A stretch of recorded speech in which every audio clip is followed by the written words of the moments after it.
Gullible minion, do-pa-dee-doo. I've got a germ tale just for you. Gullible minion, do-pa-dee-dee. If you are wise, you will listen to me. What do you get when a germ starts to spread? Filling up minions with lies in their heads. Spreading defamation all over the site. Dodging the rules while avoiding the light. He's untouchable. Or so he thinks. Gullible minion, do-pa-dee-doo. I've got a germ tale just for you. Gullible minion, do-pa-dee-dee. If you are wise, you will listen to me. What do you get for a suit gone to trash? A judge who says, drop that ridiculous hash. 8 people sued just to make a new clip. While the germ lets a dismissal slip. With prejudice! Don't come back! Gullible minion, do-pa-dee-doo. The germ is just making a sucker of you.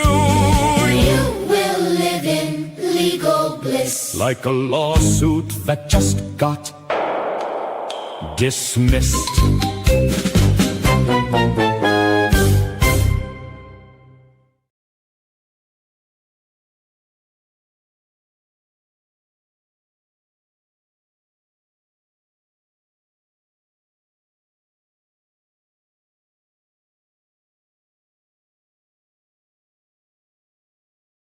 Hey everybody, welcome to Sunday Spunday, where garbage belongs at the curb.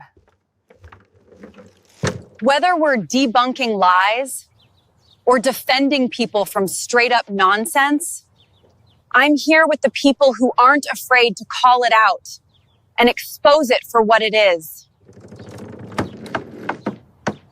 And doesn't it just make your head spin, all that misinformation? Step right up. It's Sunday Spunday. Step right up.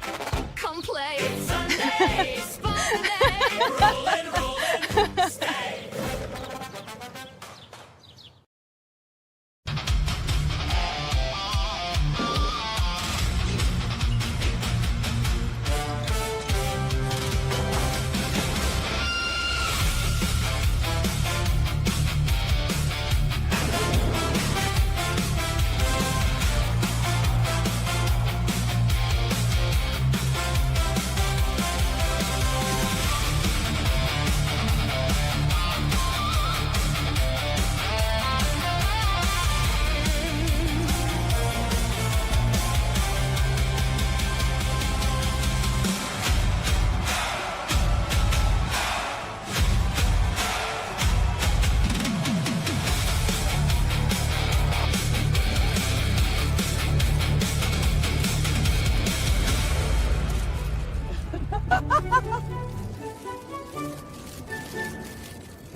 Hello, everyone. How are y'all doing tonight? It is Sunday Spunday. How y'all doing? What's up? Hey. Oh my gosh, Robbie's going to be here in a little bit. I'm sitting here with Kim. We're hanging out. Hello.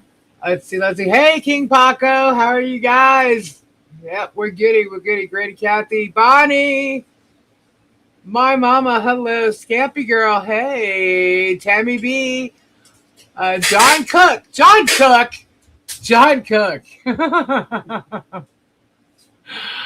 Damn, you got some secret boy you want to tell me?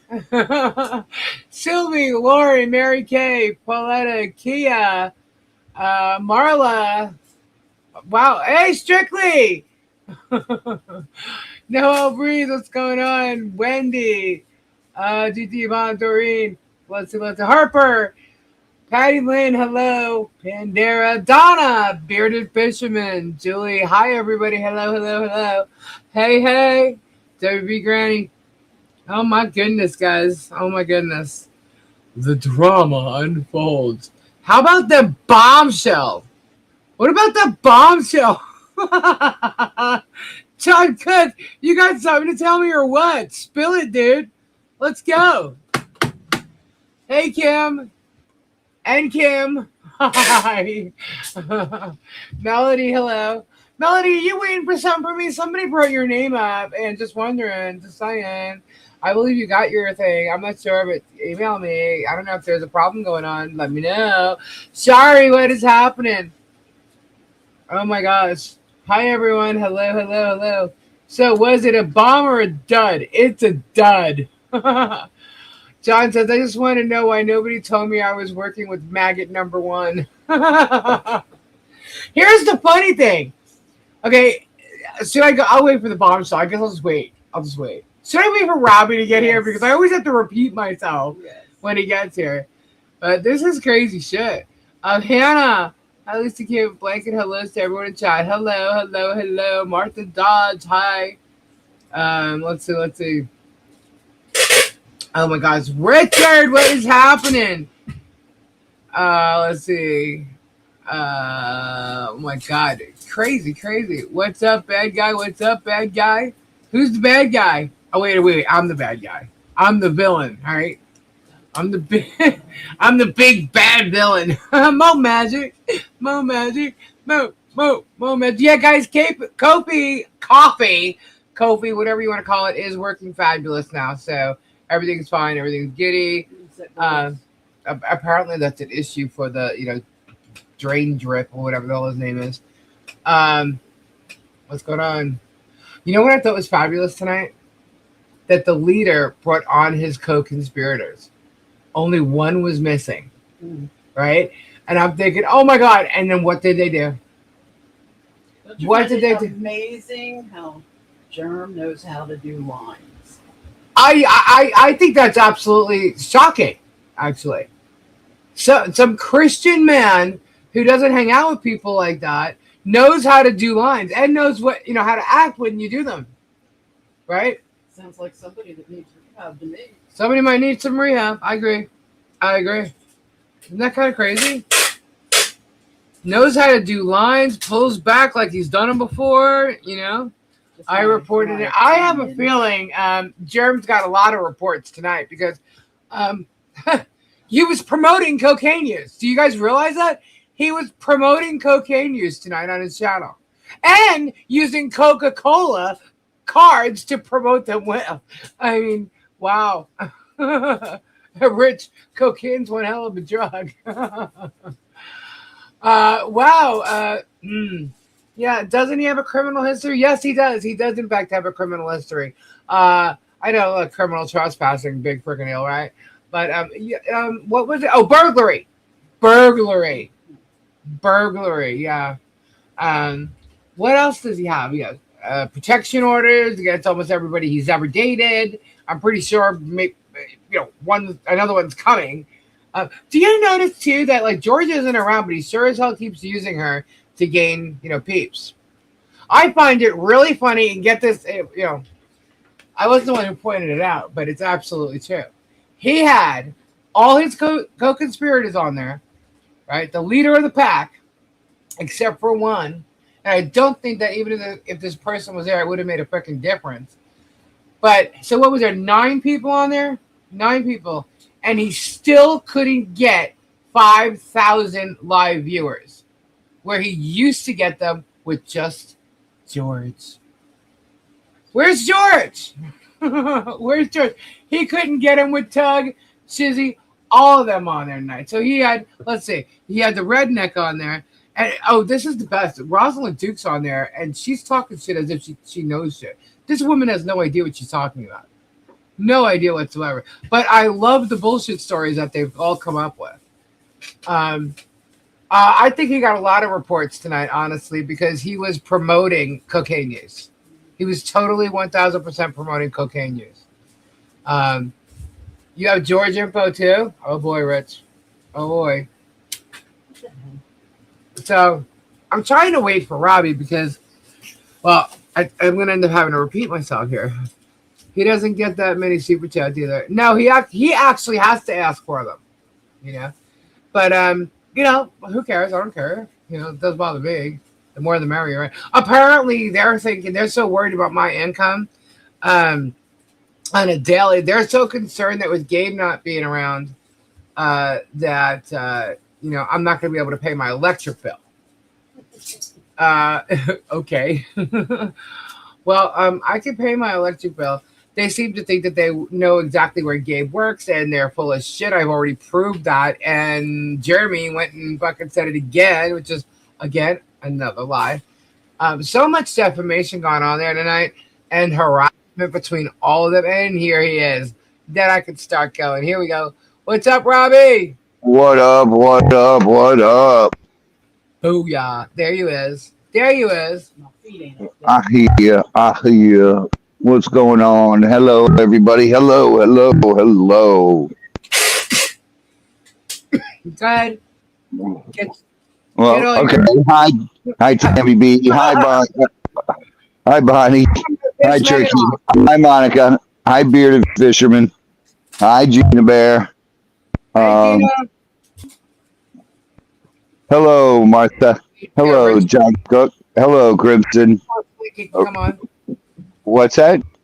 Hello, Mary Kay. But we're turning his chat off. Vintage Dog. Milton. What's up? Super Day Pandera. Helen. Oh, they pissed me off apparently. King Paco. It's flying. Luthman. What's up, brother?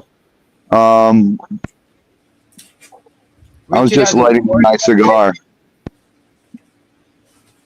Is Kim doing it? Yes, Kim is actually doing it. They can hear the tape. I'm doing the wrapping so we can get them out. Kim is doing shipping as we speak. Mike. All right. So you ready? Lauren. Doreen. Tease Gems. Gigi. Betty D. Damn it. Yeah, I'm not sure we're gonna be going I'm trying to over light my cigar. Depot, but since there was such a big bombshell today. There's a big bombshell today. Oh, apparently, yeah. Oh. Yeah. Okay. It's quite humorous. I'm just seriously happy that Tug looks forward to my video. It just warms my overweight heart. Dave, oh my God, the fat shaming that was happening tonight with all of them, every last one of them. It was crazy. Hey, Hannah. The one sitting next to him wanted to be relevant tonight, but the germ wasn't having it. What? You kept forgetting about Coop. He has to monopolize everything. He can't help himself. I know. It was so ridiculous. I'm like, okay, it's 8:40 something. Where the hell is this big bombshell? Enough of the fat bullshit, because every one of you guys have a little bit of a fat issue on here. I'm like, Shizzy definitely knows how to shoot that cocaine up his nose. So, oh, you got to see, Robbie, you missed it. You really missed it. I really think Jerm got a hell of a lot of reports tonight. I'd be surprised if that video gets shut down, but it's okay. I already got it. Yeah, he was like holding up bags that looked like powder. He was literally like laying out lines and snorting them and pulling back like, oh my God, he did like the best line ever, powder all over his nose. He started it with powder on his nose. It was this whole big thing going after Gabe. Calling Gabe gay, saying that Gabe got his truck from a sugar daddy. It's really And- obsessed with the Gay thing. other community. Yeah. I'm telling you. Yeah. Down. Yeah.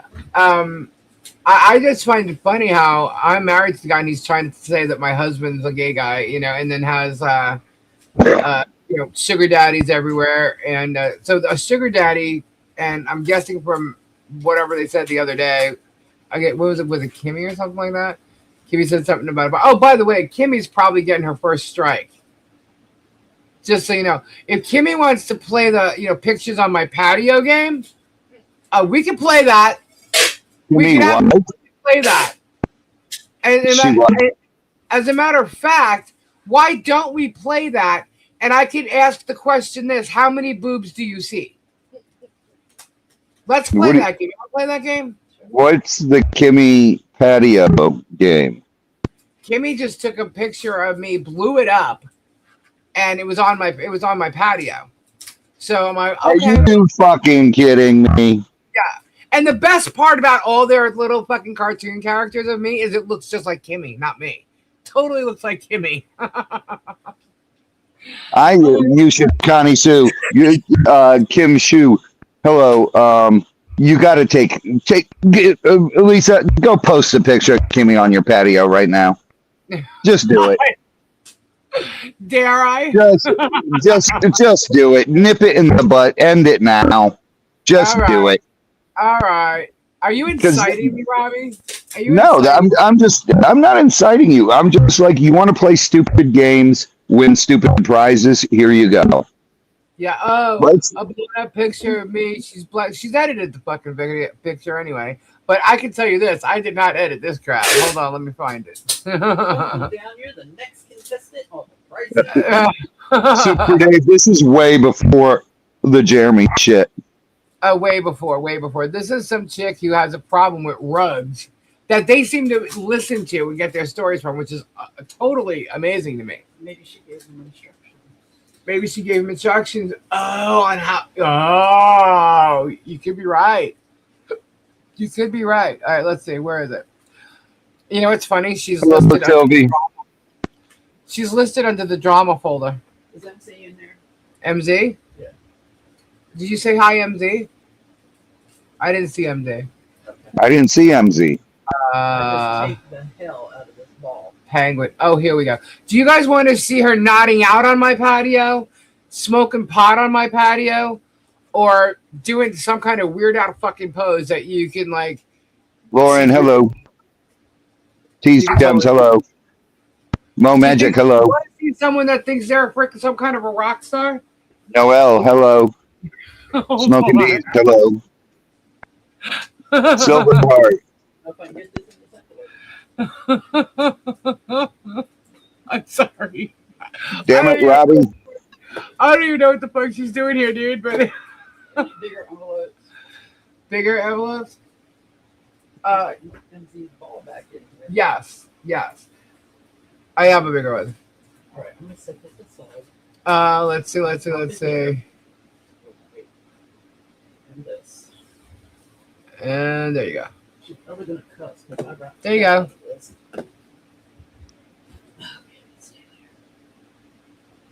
There you go. I gotta wait till it comes up. Mike Johnson. Oh, I zoomed in a little too far. Hold on. There you go. Hold on, I gotta wait till it comes on the TV and you're. That is good. Oh Jesus. Yes, you called. Show the one of the where she's passed out with the cigarette in her mouth. Oh, hold on. Oh, that would be the pot. Yeah. Okay. Hold on. Yeah, with the pot in her mouth. See, guys, see those cartoon characters? Who does that look like? It looks like this chick right here, and that is not me. Not by any means. Hold on. Oh, there you go. Oh, just what I said. The boobage. This way. Yeah. That's nodding out. Yeah. Gross. Let's not play the fucking games. All right. This is absolute bullshit. I literally tried to help that girl. That's passed out. Change her life. Okay? Change her life. And not because of some life coach bullshit crap. But this is what so she's trying to like hurt me somehow. And it's like I'm laughing in her face. I'm like, are you joking? Are you joking? And I really think it's because that she's so messed up that she doesn't remember shit, makes shit up, and is trying to be relevant or something. And it's like, girl, I'll always do you one better. Don't even try.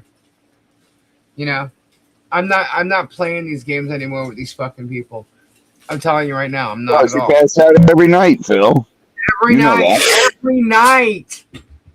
Oh my God. Sorry for all the noise. And she wouldn't get off the damn freaking camera. The scars on her chest from smoking cigarettes and dropping them on her chest. Oh my God. And I'm not the only one. Everybody fucking knows it. So she can't deny it. She's done it with too many people to even deny it. Ask Harry Dog. And it's 10 different stock accounts with the same damn name. Oh, I know. Anyway, so there's that part. But are you ready? So she's getting probably getting her little community strike. But anyway, where's Nine Chins at? Where is Nine Chins? Nine Chins. Not our turn. Where's Nine Chins? I think he's working. And anyhow, all right. So let's get into the Spunday part of bullshit. So Robbie, he had all his little co-conspirators there except for Megan Fox. There he is. There he is. What's up, brother? Okay. So all those freaks were there, every one of them, except for Megan. And how did they start up? So they did this song. I don't know. It looks like it's a shizzy song. Like I'm supposed to be scared or something. It did. It looked like a shitty Hollywood Squares. Yeah. So he did this song, like TikTok Boom, and whatever. Okay, like I'm scared. I don't know what that was supposed to mean, but okay. He arrived on camera and then put all these people around him, like he's the center, square, and had powder on his nose, right? And had the shirt on about dare remember those dare shirts during the 80s? Don't do drugs and whatever.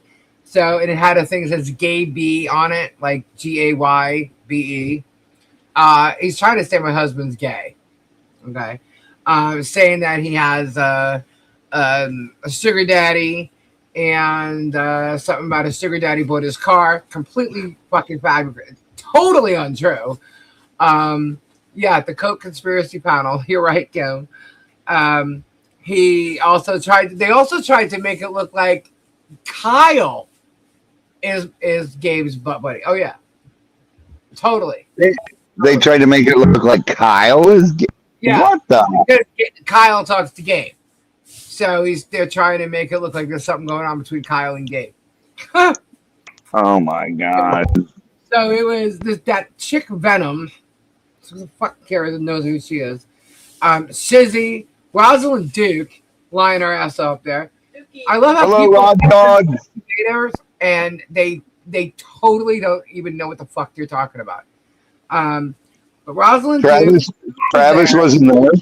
No, Travis wasn't there. It was all the channels, all the co-conspirators, and D spills the tea has gotten herself in there, so she's there.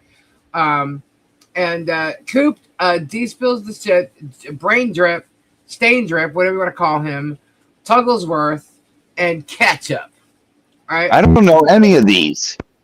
Well, these are Ketchup and D spills the tea are the little co-anchors that join the other channels, right? They're like minions of the minions. But anyway, so they're all on there, right? And they're get ready for the bombshell. The bombshell's coming up, So okay, whatever. So the bombshell. All his cohorts are there, right? And I'm loving every bit of this because I got them right there with all of them. With the harassment, the defamation, all of it. I'm like, oh, this is fucking fabulous. Thank you so much for this. Thank you. So anyway, I'm loving this. So he's talking about what's going on in the past 2 weeks. They obviously start jumping on Gabe, right? Creating him a bigger celebrity. Enjoy. Gabe's like loving every bit of it. By the way, did anybody get Gabe's message with the big FU today? Yeah, because I went live and Gabe called and he said, "Oh, Jeremy Tug, well, fuck you." He let out a big FU. But anyhow, and then obviously they have a problem because Gabe said hello to people when he called when I was on a live the other night, or the other day, I should say. And what's a Utah lawsuit? What? What's a Utah lawsuit? I don't know who the hell that is. Anyway, so Anyway, so they were pretending. Oh, they said that we were pretending Gabe was home while he was in jail, and I'm like, what? Who was pretending Gabe was home when he was in jail? Not one time. Nobody. Yeah, what the fuck are they talking about? This is the bullshit that he spews. The spin. So there was powder everywhere, cocaine on noses, and Rosalind turns around and says, "I thought you meant an 8-ball," and brings out like a billiards ball, the 8-ball. They said something about Megan being in Sumter County. Okay. Bring it. Because I'm pretty sure they might want to ask her how she knows of a call from a Sergeant Watson. But anyway, and they say that I was a life coach. And by the way, do they know the family of Lee? I guess not. Anyway, I mean, I'm not going to tell them either. But so they said I was a life coach and I was a fortune teller. No laws against either one of those. Well, no, there isn't. But a fortune teller? No. And do I have good intuition? Absolutely. A fortune teller? Okay. Let's see. And what's this? Now, D Spills the Tea talks about anybody know about something with civil probation, right? Which is they're mocking Gabe because I keep saying that his case was actually a civil case. And so they're like, well, how is he on, basically how is he on probation? Is there any such thing as civil probation? And I'm like, you guys are a bunch of fucking idiots. That was a prime example of the twist. Robbie, you know the whole freaking story. Was Gabe's case a crime or is it a civil matter? It's a civil, 100%. Yeah. I believe 2 lawyers that have been on here and seen the case and seen the arraignment and everything also said it's a civil case. As a matter of fact, I'm not even going to say anything. We'll let that be. Considering what's going on right now, I'm going to let that be. I was going to say something else about it, but I'm going to let it be. So it's completely a civil case. And he literally signed his shit to get out of traveling. What does Gabe care? He didn't do anything. He didn't care, But anyway, Helen, that's okay. Let's say. All right. So I'm trying to catch up with the chat at the same time. What I can tell you is the stuff that they were saying not only is defamation, harassment, whatever, there's also tortious interference in there by a lot of the crap that they're saying.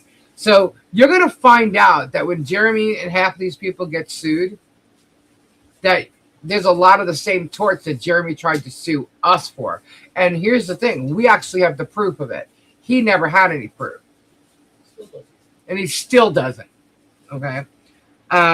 So all you saw tonight was a whole bunch of lies, a whole bunch of scamming bullshit. They went on a major fat shaming thing tonight. Cracking jokes about anybody who was overweight. They were talking about me. They were talking about Dave, Rich, Marla. Who else? What about me? I'm overweight. No, they didn't say anything about you being overweight. They did mention you, but not about being overweight.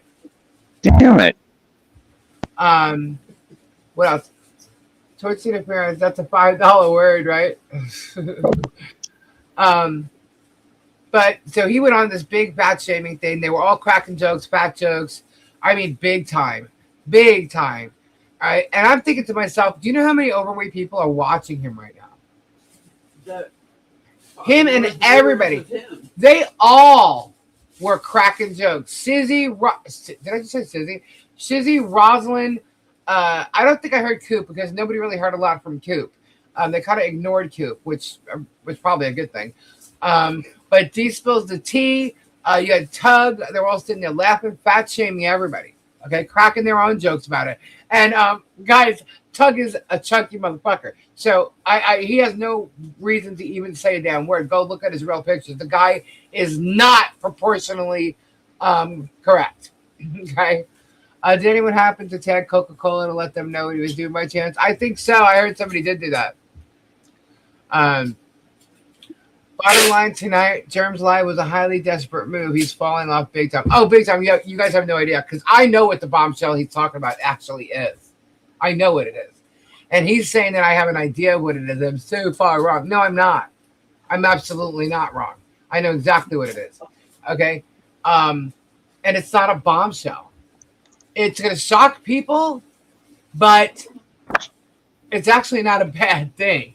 Okay, so Germ's gonna spin it that it is a bad thing, but it's not a bad thing. And honestly, it has nothing to do with me.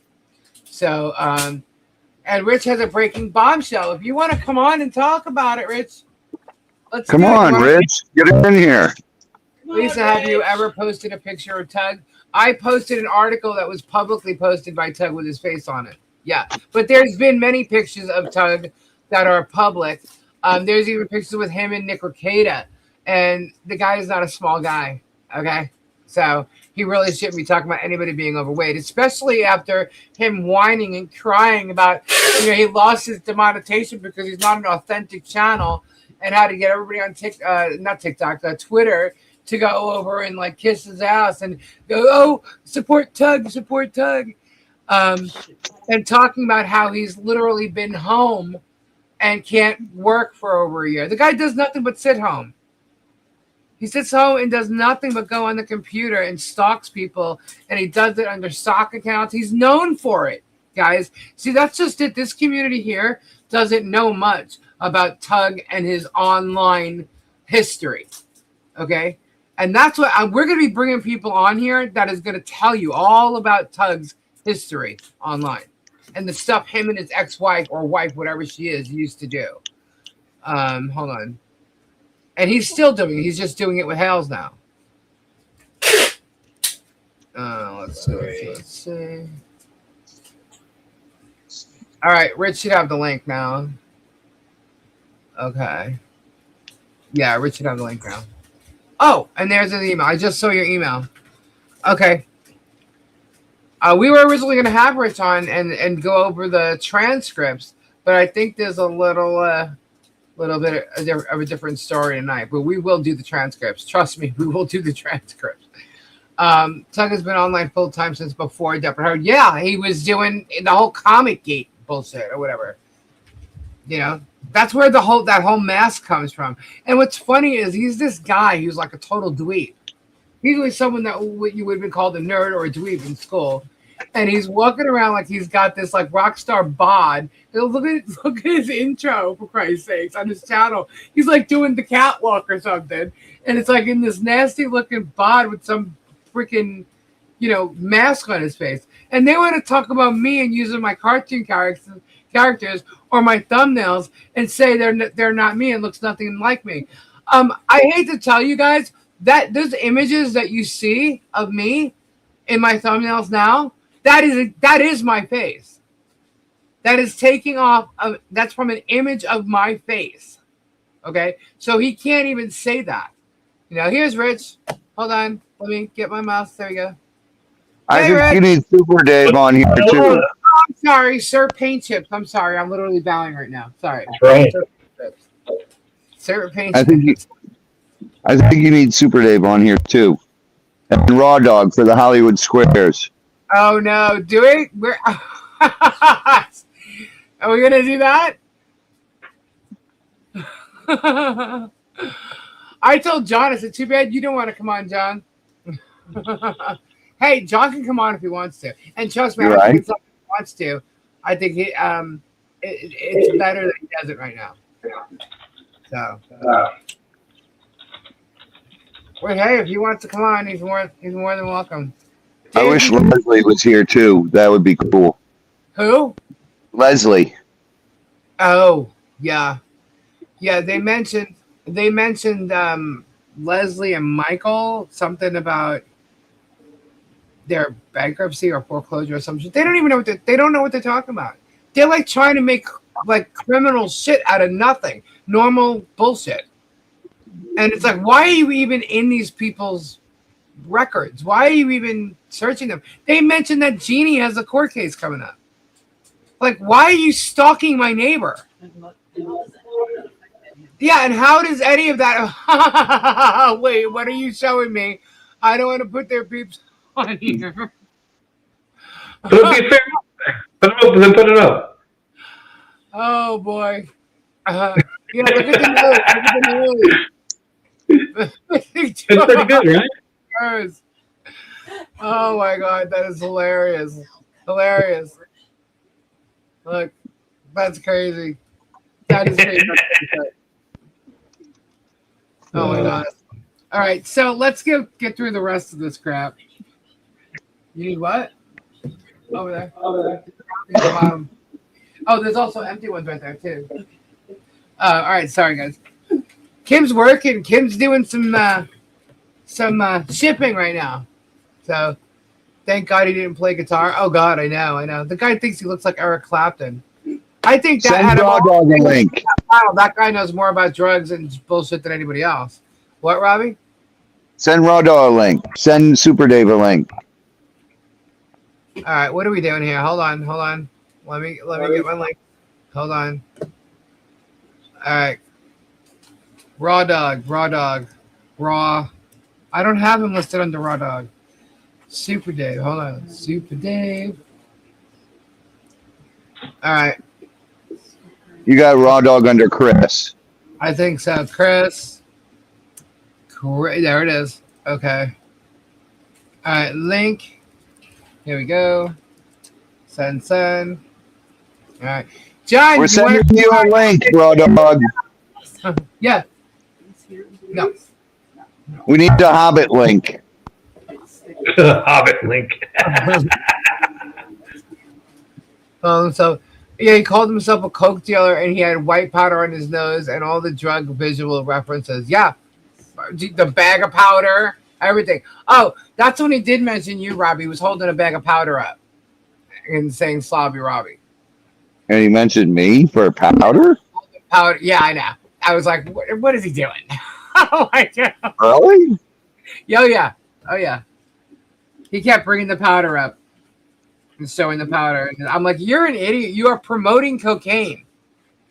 You're literally promoting cocaine on your family channel and using Coca-Cola cards to like act like he's slicing up the cocaine and creating the lines. And then snorting. Yeah, like he was snorting them and then like acting like, oh, you got this big hit, man. Yeah. I'm like, how does he even know how to act? How does he know what it's like to do a line? You know, that's what I want to know. He's a total bum. You know, he's a womanizer. I bet you he goes to drunk. I bet you he's a cokehead. He's gone through all the friggin' phases. It's absolutely insane what he was doing. But yeah, so massive fat shaming. Massive fat shaming. He says I don't look anything like my profile pics. He wanted to guess the weight of my cartoon character, okay, and my real picture, and they're all guessing like all these different weights, like 235 pounds, a metric ton, 2,500 pounds. I'm like, oh my god, these people are absolutely crazy. Then they were trying to say who's the fattest, who weighs more.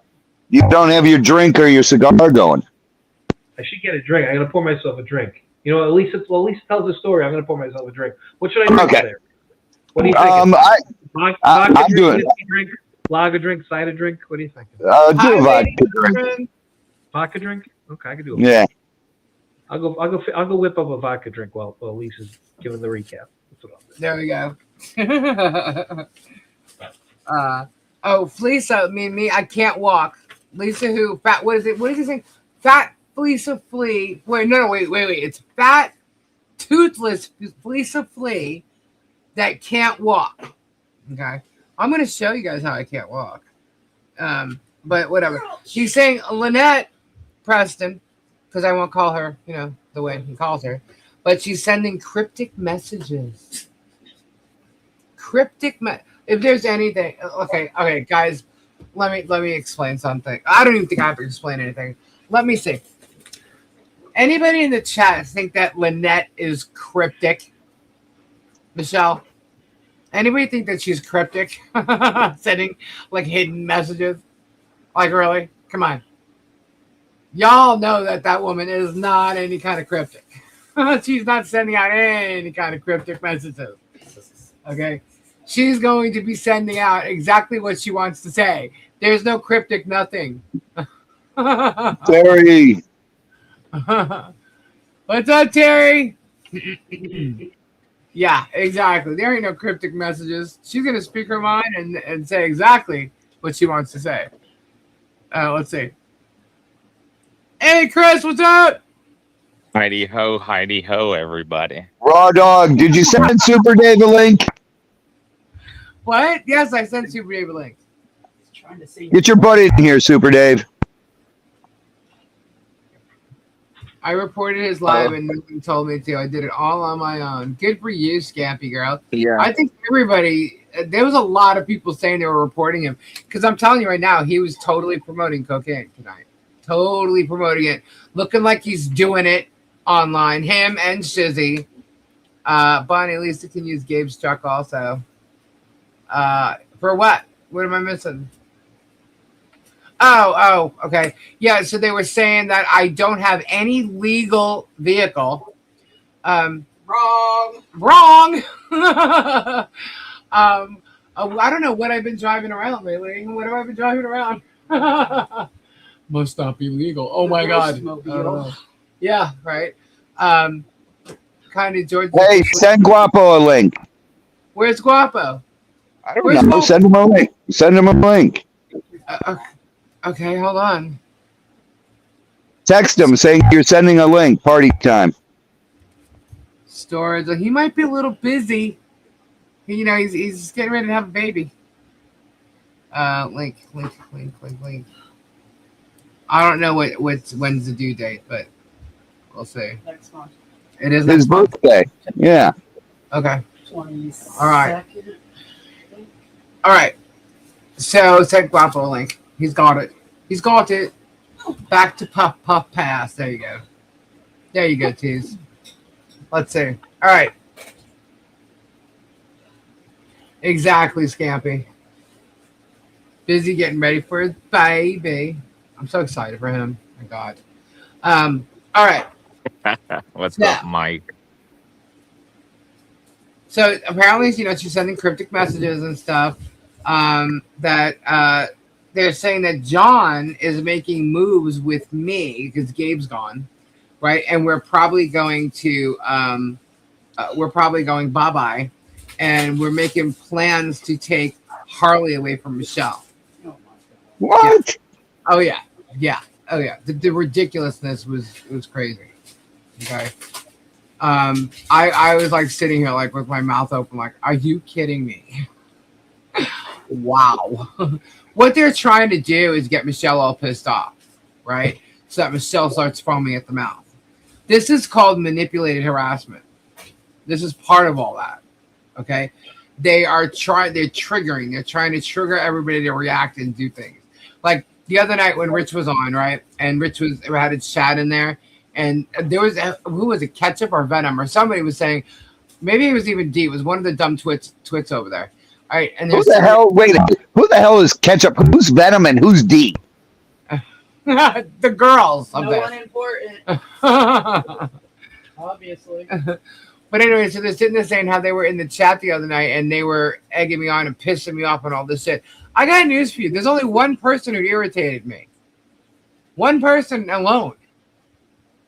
And there's a reason for it, and she knows exactly what that reason is. As a matter of fact, apparently Venom just dropped it tonight that she's been talking to her.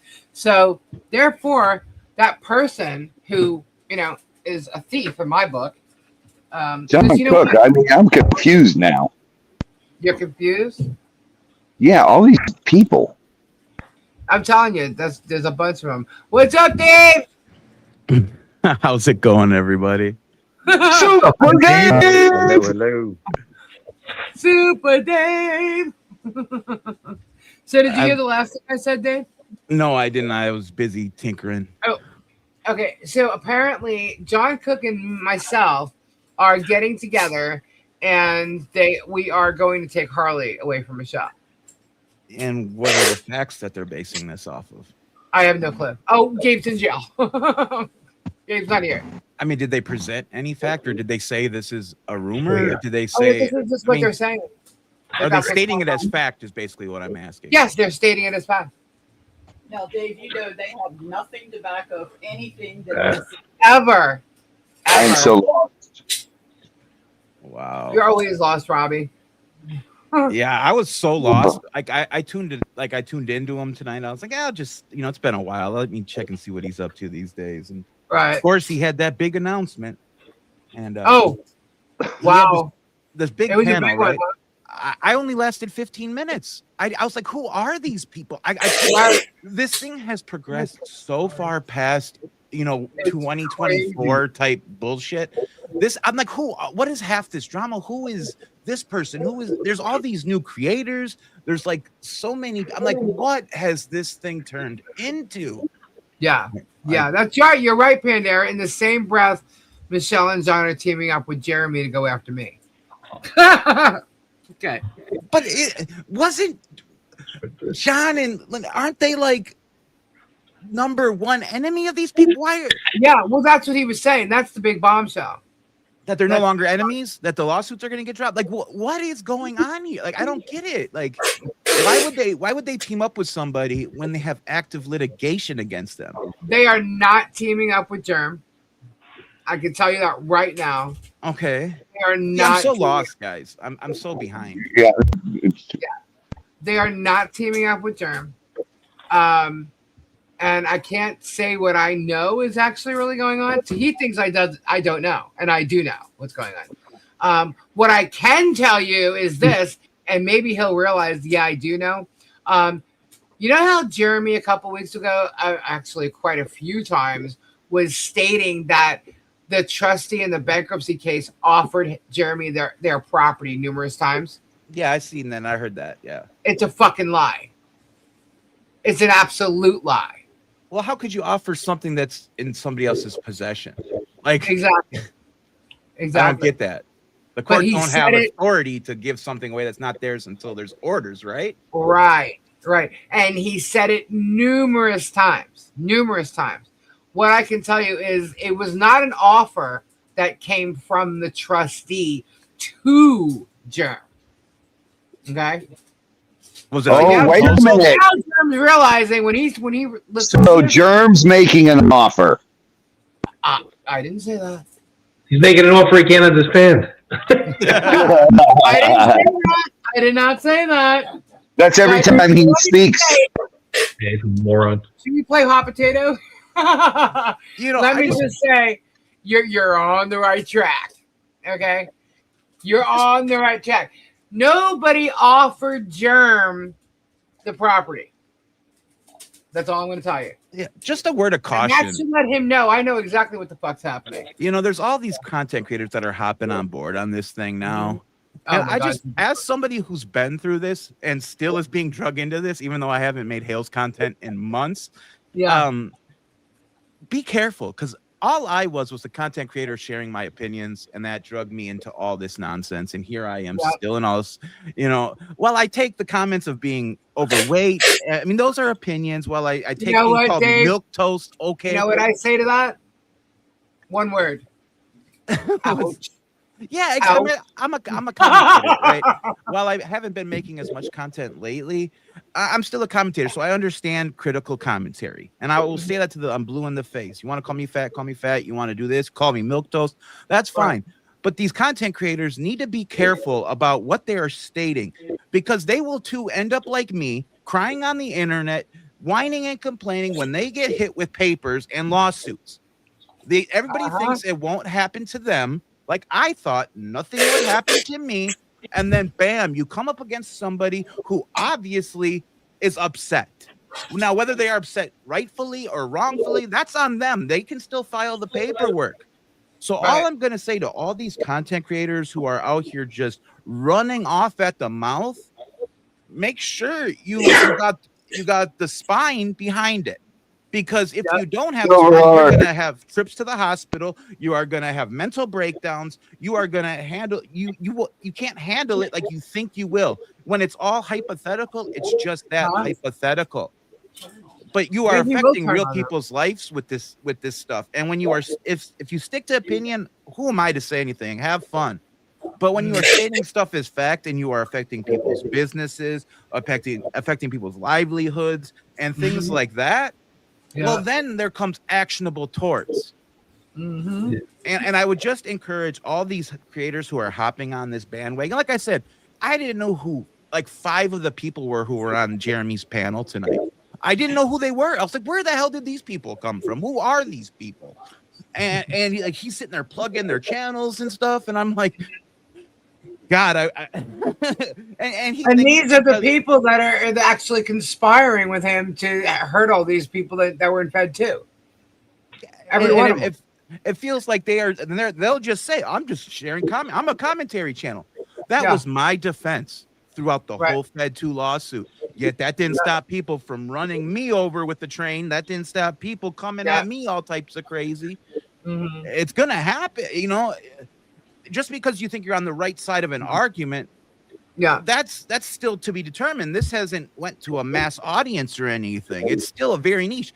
To my analytics and to me observing other people's analytics, this niche caps out at about 4,000 people that are actively engaged. Dave, he had all those people on his channel tonight and didn't even have 5,000 people in there. That guy used to get way more than that. But he had all these people on the channel and didn't even get 5,000 people in there live. There's a great philosopher who said it best. His name is Iron Mike Tyson. And he said, everybody's got a plan until they get punched in the face. Basically, right? What's happening here. People are going to get punched in the face. And they have no clue. Metaphorically punched in the face. Make sure before anybody starts saying we're throwing threats out there. I'm not throwing any threats. I'm metaphorical punches to the face. There's no threats going on around here. Mike Tyson might punch you in the face. That would be funny if Mike Tyson punched Jeremy in the face. But that being said, that's what Mike Tyson said. He said everybody's got a plan until they get punched in the face. And these people aren't going to get the literal or legal or figurative equivalent of that. And they have no clue what to do. They think they have a plan, but they don't. They have no clue what's going to go on. Fair use is their plan. Remember, Jeremy is fighting for everybody's First Amendment. Yes. Yes. That agrees with him. That agrees with him. Yeah, that's the caveat, right, Robbie? Exactly, brother. I saw that. He brought that up. Richard, did you see that he brought that up? He said you called him a Riri. Yeah, he is a retard. Jeremy Hale's a fucking retard. I said it. Ooh. From what I understand, you gonna sue me again? Get the fuck out of here. Fuck him. A lot of this, red pill crowd, they're saying that word is making a comeback. I don't know if I can personally co-sign that. Joe Rogan said the word retard is back like a year ago. Like Joe Rogan said it was back a while ago. Trump got into office, like he's like, yeah, it's so great Trump is back because the word retard's back too. That's what it was. So it is what it is. Yeah. Let's see. So what else happened tonight? So I was gonna take me and John are gonna take Harley from Michelle, which is crazy. They say I know who Sonny the dealer is, and I have his phone number. Who's this? Who's Sonny the dealer? I'm so over my head, dude. And isn't Florida a mother state? This has to do with my neighbor. Okay. Yeah, they're stalking my neighbor. You had issues with? Yeah, the one I had issues with. Sonny is his best friend. Butt buddy. Yeah, butt buddy. Isn't he the one who got burned? Yeah, he's the one that his house blew up, his garage blew up, because he was drug lab baby. Little shake and bake. Yeah, that's him.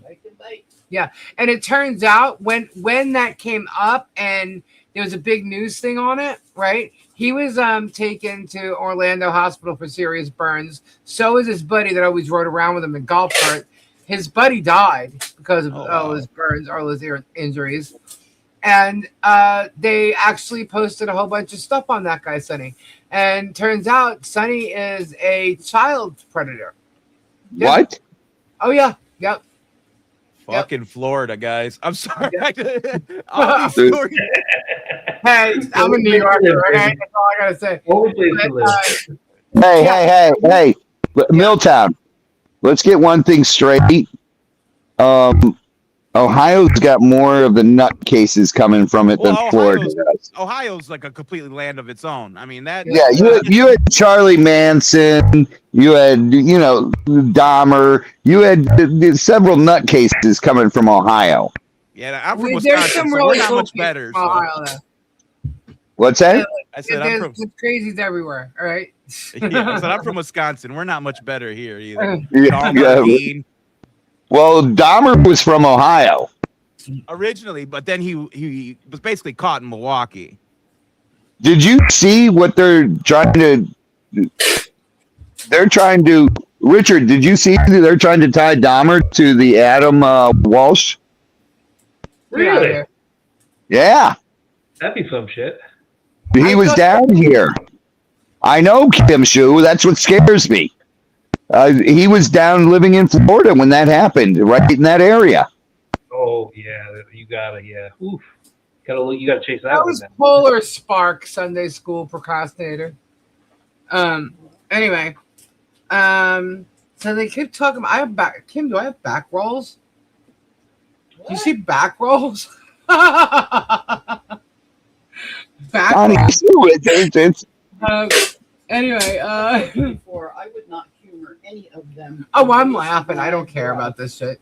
They can't say anything about it being overweight, or that's all they got, really. All I know is if I were to go to North Korea, I would be worshipped. That's all I'm saying.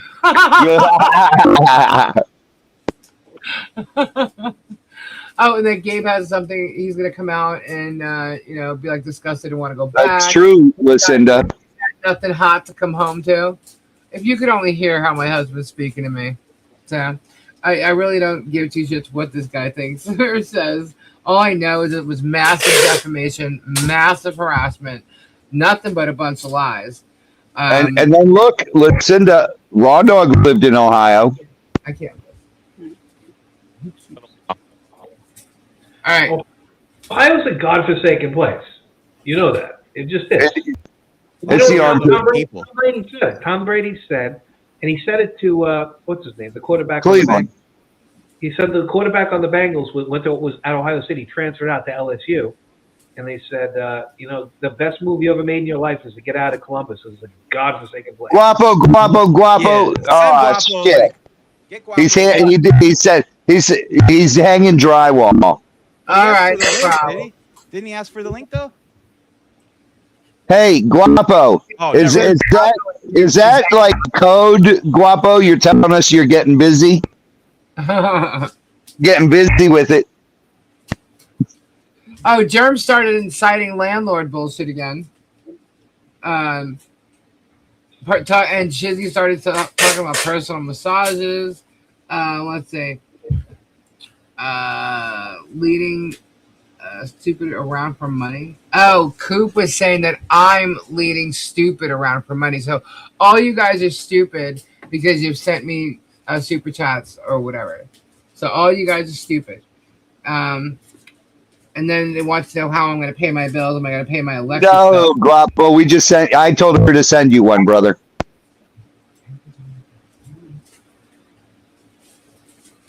What else? So, Jeannie's hearings. I just want to know, like, Germ is 100% sober with a record of hurting people intentionally. I mean, we think he's sober, right? He's 100% Love you, brother. sober with a record of hurting people intentionally and destroying lives. Gabe, he's hurt no one. So, bite me on the Gabe stuff. Well, right? I'm going to look and see because I think he would have had to do piss tests during his family court stuff, right? So maybe he has that in the file. Maybe we'll take a look and see if there's any mention of piss tests or not submitting them, because that would show if there was anything that came up dirty back then. It shows that he's not as lily white as everybody wants to think, right? Yeah, well, I see that he's had two psychobals. Two psychobals. And you know who's had Look at that. He's not sober. Laugh my ass off. Ask me for gummies so many times, hypocrite. Yeah. Oh, that's funny. So I just ran an analysis on tonight's stream of his, and can I just tell you kind of what it said? Is that all right? Go right ahead. So basically, I asked, was this stream like bullying and intimidation? And this is what it says. My overall judgment, and this did an in-depth analysis. Bullying, yes, unquestionably. The group format, nicknames, body shaming, sexual degradation, and games about homelessness and jail make that the plan. Intimidation, yes, in a psychological and reputational sense. The countdown song, The Secret Lawyer, It's Coming, ending seem designed to make the target fear an unspecified approaching event. Clear physical threat. The AI did not hear one, nor did it hear direct instruction to contact or dox anyone. The description actually tells viewers not to contact the subjects. Legitimate court reporting, very little. They mention several alleged facts, but never deliver the advertised bombshell or explain a concrete new ruling, filing, or docket development. So it says, so basically your instinct is basically correct. I would characterize roughly 3/4 of this stream as ridicule, speculative gossip, threatening theater, and promotion. So yeah. You got to send that to me. Yeah, it's very long. I just read the very little bit of it. It's like 13 pages. It breaks it down by timestamp and everything. Yeah, send that to me, Dave. Okay. Definitely send that to me. So do you have the whole thing and you have the whole transcript? Yeah, I when you do an in-depth analysis, they pull the audio, they do the MP3, and then they run a transcription on the MP3. And you have all that? I can get it all. Yeah, it was all done through this program. Yeah. Do me a favor and send that to me because tonight's video is very telling. CIA my lawyer needs it. Put it that way. Yeah, it I already have the video. It characterized the first 4 minutes and 20 seconds as a custom taunting song warns that time is running out. Friends will turn, receipts are being kept, and targets will quote unquote burn. And it says deliberately menacing introduction. I'm gonna burn. I'm gonna burn. What is that? Here's the pet frog. Oh, that's Chris. It's coming from Raw Dog. Yeah. How many of you out there tonight, type a 1 in the chat if you believe that Jerem was promoting cocaine tonight? You know, hobbits hunt frogs. Oh, That's God. what Jessica Kruger in the house. I do sometimes. I didn't That understand why frog in fear for its life. they were wearing straight clown paint. It looked like to me. Like, did they have their nose up a clown's ass or something? I didn't. Oh my God! Cocaine, don't you know? It was cocaine. Is that what that was That was supposed a to good be? one. Yeah. It's sugar. It went back over my head. It was so stupid. It was crazy. I was like, oh my God. Now, if Drew wants to go trial by combat with me, I would do that with him. I go line by line with him until somebody has a heart attack. I would fucking do that. I would do that in a heartbeat. I would fucking destroy him. He would be done. Yeah. That would be actually a lot of fun. We'll go line by line until somebody has a heart attack. And That by would the be way, I really just have to say, so like if my husband did something silly, how many? It looks like Germ did way more than my husband ever did. I mean, Just throwing it out there. I'm not even gonna say what I was thinking. I gotta. Sometimes I gotta learn to self-censor. I really do. But yeah, Robbie, he was insinuating you were doing it. Every time he was like on this like 2-sentence thing about Slobby Robbie, and he kept bringing up the bag of cocaine.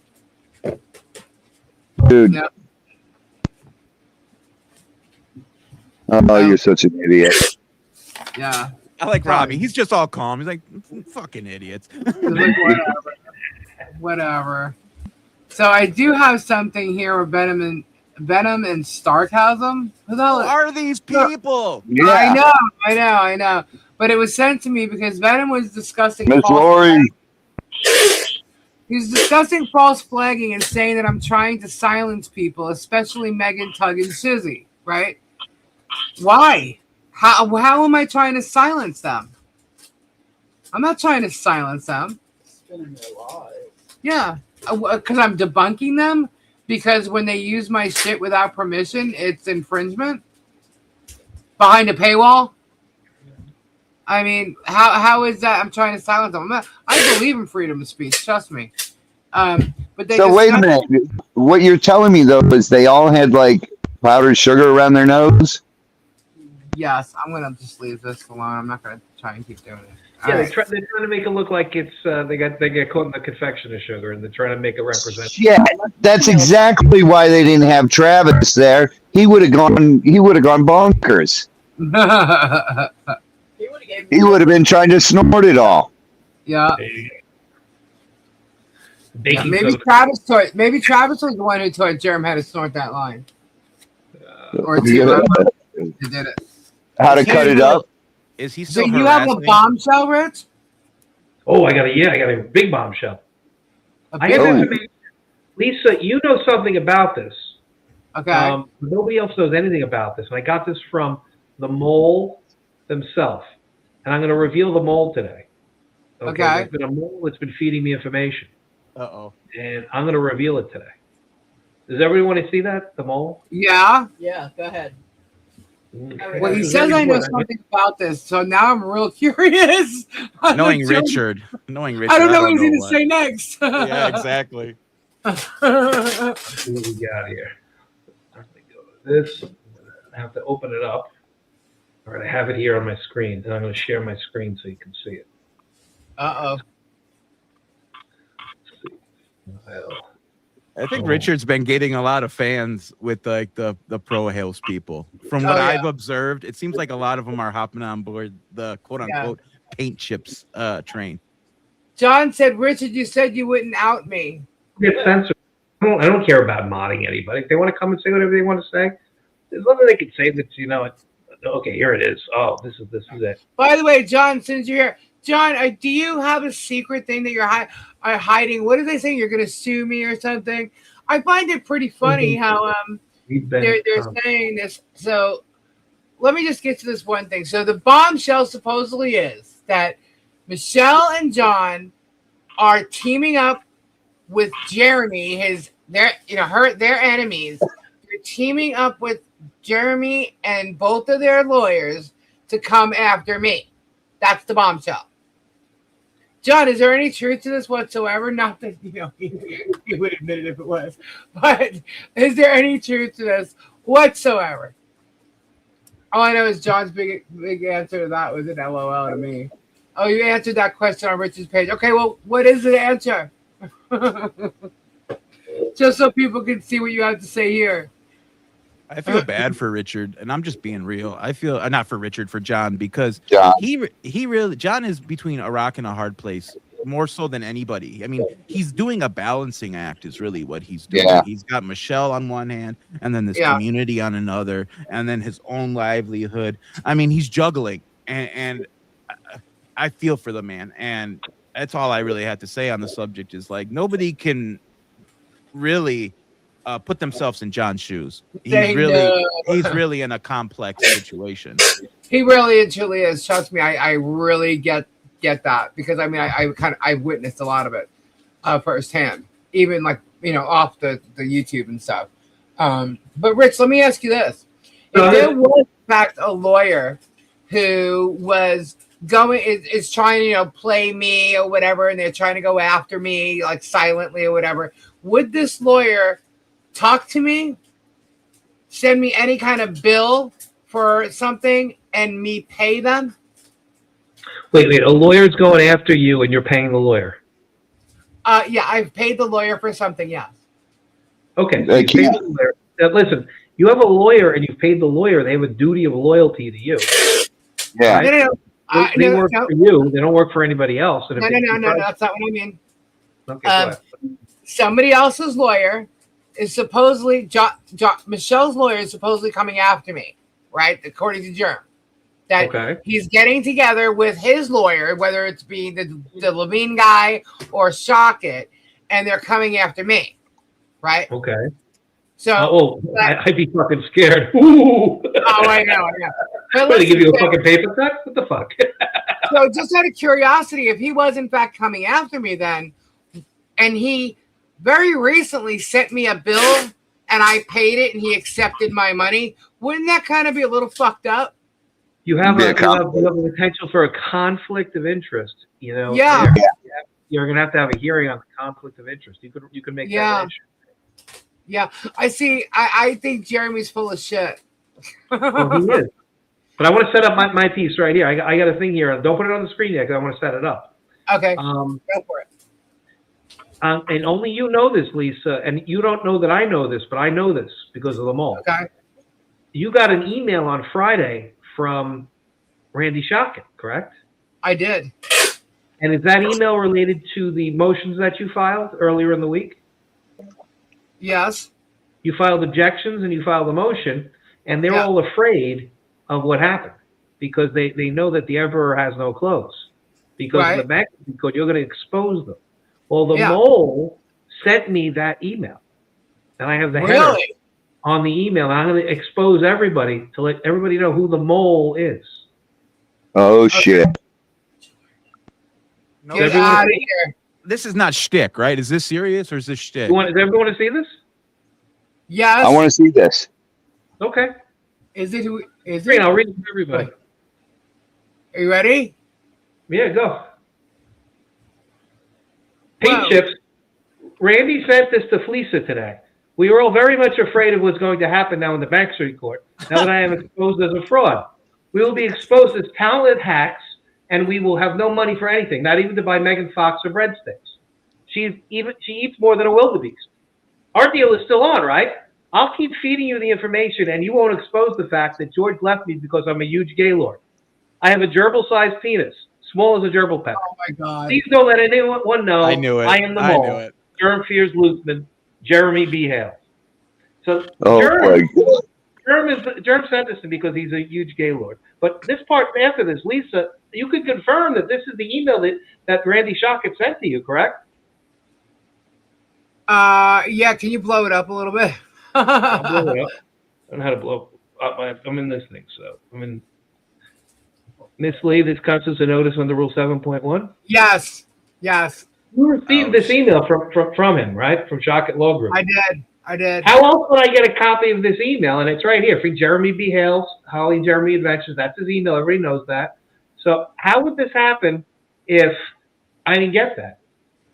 Germ is the mole, ladies and gentlemen.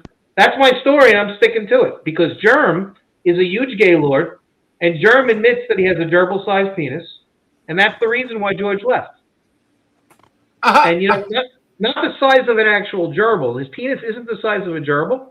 It's actually the size of a gerbil's penis. So don't think it's like the size of a small rodent.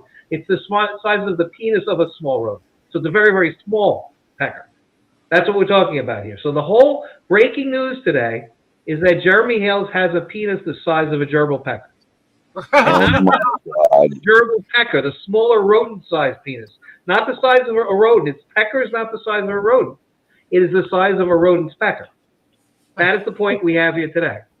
And that he's a huge gaylord. So that's the takeaway, ladies and gentlemen. The takeaway is that they're afraid that Megan Fox eats like a wildebeest, that they're not going to have any money to buy her a feed or her breadsticks or anything else, and that Germ is a huge gaylord.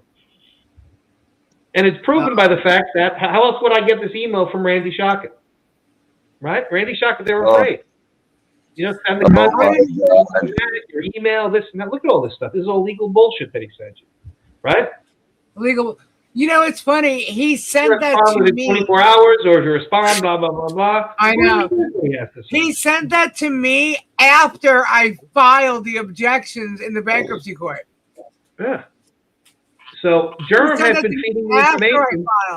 I'm like, well, you an idiot?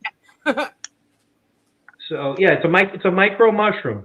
Micro mushroom. That's what it is. It's a gerbil-sized penis. Oh my God! Am I going to have to play it? Do I have to play it now, guys? You've seen a gerbil. A gerbil's like a rodent. It's like the size of a big rat. You know, a rat. It's the size of the penis on the gerbil, right? The gerbil's penis is much smaller. It's ridiculous. Very minuscule. It's a micro mushroom, ladies and gentlemen. I think we need the dickles. I'm not commenting Oh, on this God. whatsoever. That's Richard, guys. That's not me. That's It's not me either. Hold I'm on. Here not we go. co-signing none of that. Here we go. It's the Dickles. Hey, listen up. Wrong snack, wrong moon. Hands get confused in the veggie costume. One's crunchy, one's magic. Read the sign real soon. We're trying to snack, not see cartoons. Come on now. Grab my pickle, not mushroom. Green and salty, not a trip to the moon. Grab my pickle, keep it cool. Wrong jar, buddy. Follow the rule. Grab my pickle, not mushroom. Crunch in your mouth, not colors in the room. Grab my pickle, don't assume. Wrong jar, buddy. Follow the rule. Label your snack, save the doom. Pickle party, not the shroom. Sharp little spear, not a cosmic bloom. Pickle party, not the shroom. That was perfect. Yo, timing. the micro mushroom. That's what it is. I will sign my John Hancock to that. That's funny. What can't get up, can't get out. I'm far That's too just- milk toast. I'm far too milk toast for all that, guys. That is hilarious. For those guys, I'm too milk toast for. This is one of the beautiful parts about still being in a lawsuit with Germ. I still have litigation privilege. I can say all this shit all day long. What the fuck's he gonna do? Sue me again? Richard, I don't know where you. I mean, That's too funny. kudos to you, sir. I mean, I'm speechless. Dude, they wanted. Hey, what do you mean, Milltown? They wanted a circus. They got one. Right. Did they ever? Richard brought in a 3-ring fucking circus. Well, this is the beautiful part because I haven't had my motion to dismiss adjudicated yet. And Yeah, I noticed that. I hope they did deny my motion to dismiss and I have to go to discovery because what I can do is I can answer Jeremy's complaint against me about the Megan thing and the breadsticks. Or no, Jeremy Hale's having sex with a journalist is what they called it. Jeremy Hale's having sex with Don Lemon. So I can answer the complaint about Jeremy having sex with Don Lemon, the journalist. That's, I guess, the journalist is. And then I can bring in third parties that I want. And now that I have the Hollywood squares of shit from tonight, I can bring all of them in. I'm going to bring every one of the Hollywood squares in. So But why that's bring gonna them be- all in? You don't know. I don't know who half of them are. I mean, I don't know who half of them are either. Like he sued Ray Bone Crusher as Ray Bone Crusher. Didn't even know his fucking name. So I'm going to do the same thing. You know, I'm going to sue whatever her name is. Who's the broad? Ketchup? I'm going to put Ketchup's name in the goddamn complaint. I don't give a shit. I mean, that's. I'll put ketchup, gimmicks. mustard, and mayonnaise. I'll put them all in there. I don't give a fuck. Yeah, they got some gimmicks on that side. I mean, Is that Heinz? they get on Heinz me about my Super Dave and using the Super Dave logo. What the hell's gonna happen to Venom when she gets hit with using Venom? Hopefully, she don't use any IP of whoever owns that. Marvel, I believe, owns it. So, shit, they get on all this stuff. They got to be more creative with their gimmicks. No. Can't mess with that. Don't mess with Marvel. Yeah, don't mess with Marvel. No, Don't it's mess a with bunch Marvel of or old Jews. Warner Marvel. Brothers. A bunch of old Jews, like Stan Lee. There was a whole bunch of Jews, and you don't mess with the old Jews because they're in the comic book business, right? But their brothers and their cousins are all lawyers, so you don't fuck with them, man. Just I don't remember fuck with when Tug was in the comic book business. them. What? I said I remember when Tug was in the comic book business. I think he still is. He's sticking the pages together. Did you guys hear that Tug can't wait for when my uploads come up? That really made my night. It warmed my heart knowing that no matter what, I can always count on a view from Tug, and Michael Volpe can always count on a view. Volpe, from Tug. yes. So I mean, I kind of now feel the joy that Michael Volpe feels because he talks about how I haven't uploaded a video in a month. That means you're looking forward to it, and that warms my heart. It does. For a little small content creator to know that a big content creator like that umbrella guy can't wait for my uploads, man, it warms the cockles of my heart. That's got to be touching. It is. It really is. And then they're worrying about my body, and they're talking about me being sexy Dave Summer, and it really has been a sexy Dave Summer. And I don't know. I think we need a twerk off between Dave and the Hobbit. Oh, no, you didn't. No, you didn't. You didn't. Who's that? Oh, God.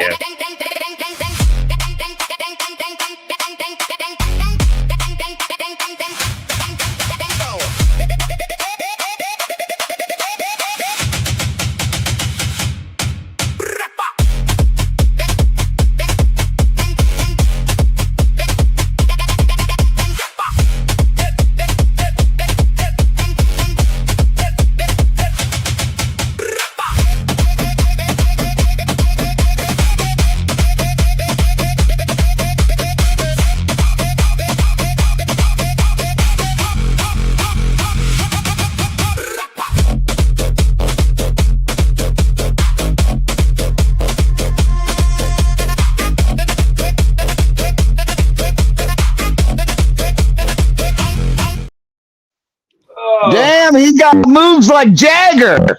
Yeah. It is amazing what AI is being used for these days. Holy crap. AI nothing. That's real life, right? That's real, baby. I broke the That's fourth our wall. hobbit. I only wish my gluteus maximus could look that nice. Dude's pectorals were perfectly in sync. Right?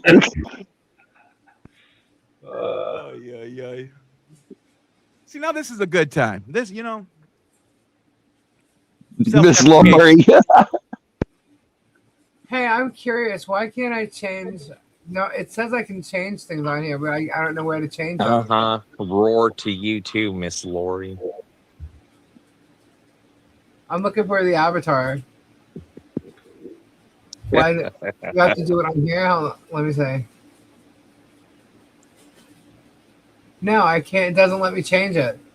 No, you can't change Chris's avatar. Chris's avatar? Whose can't- avatar?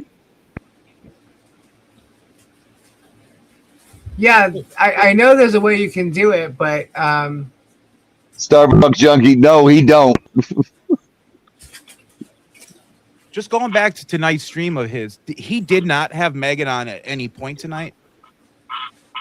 not that I saw. No. Yeah, she was out feeding. You know, she was too busy feeding. You know, she was. Oh, he was saying that she was in Sumter County, Robbie. That's where she went to get her feed, eating hay and bread. Well, she was trying to get somebody to do something because she had to pay something in cash, supposedly. Who knows? The way they spend shit, they're probably just trying to put that out there. But you know what? I hope she did. I don't know. Lisa, I have to go by the feed store tomorrow, so I'll see if he was the there. best part. Yeah. Well, good. Find out. What bothers me about all that is like the intent that they're trying to like put fear in your life. Like they did that to me with the whole bounty thing. It's like they know what they're doing. They know they got mass audiences, and they're saying certain things to incite fear. Right. They want I'm not to. afraid of them. What was I No, because thinking? they want to make you fear. That's the in my impression. Here's the thing: I would have had to have done something wrong to be in fear of, but and that's I've done the thing. nothing wrong. The question, well, as long as you got that 100%, but you know what I'm saying? Yeah. You show me somebody that doesn't have a skeleton in their closet, and I'll show you somebody that's full of shit. Right. Because everybody has done something that offends somebody at some point in their life. And Hey, whether well, you like- find it to be a big deal or not, somebody in this world might. And WWIT.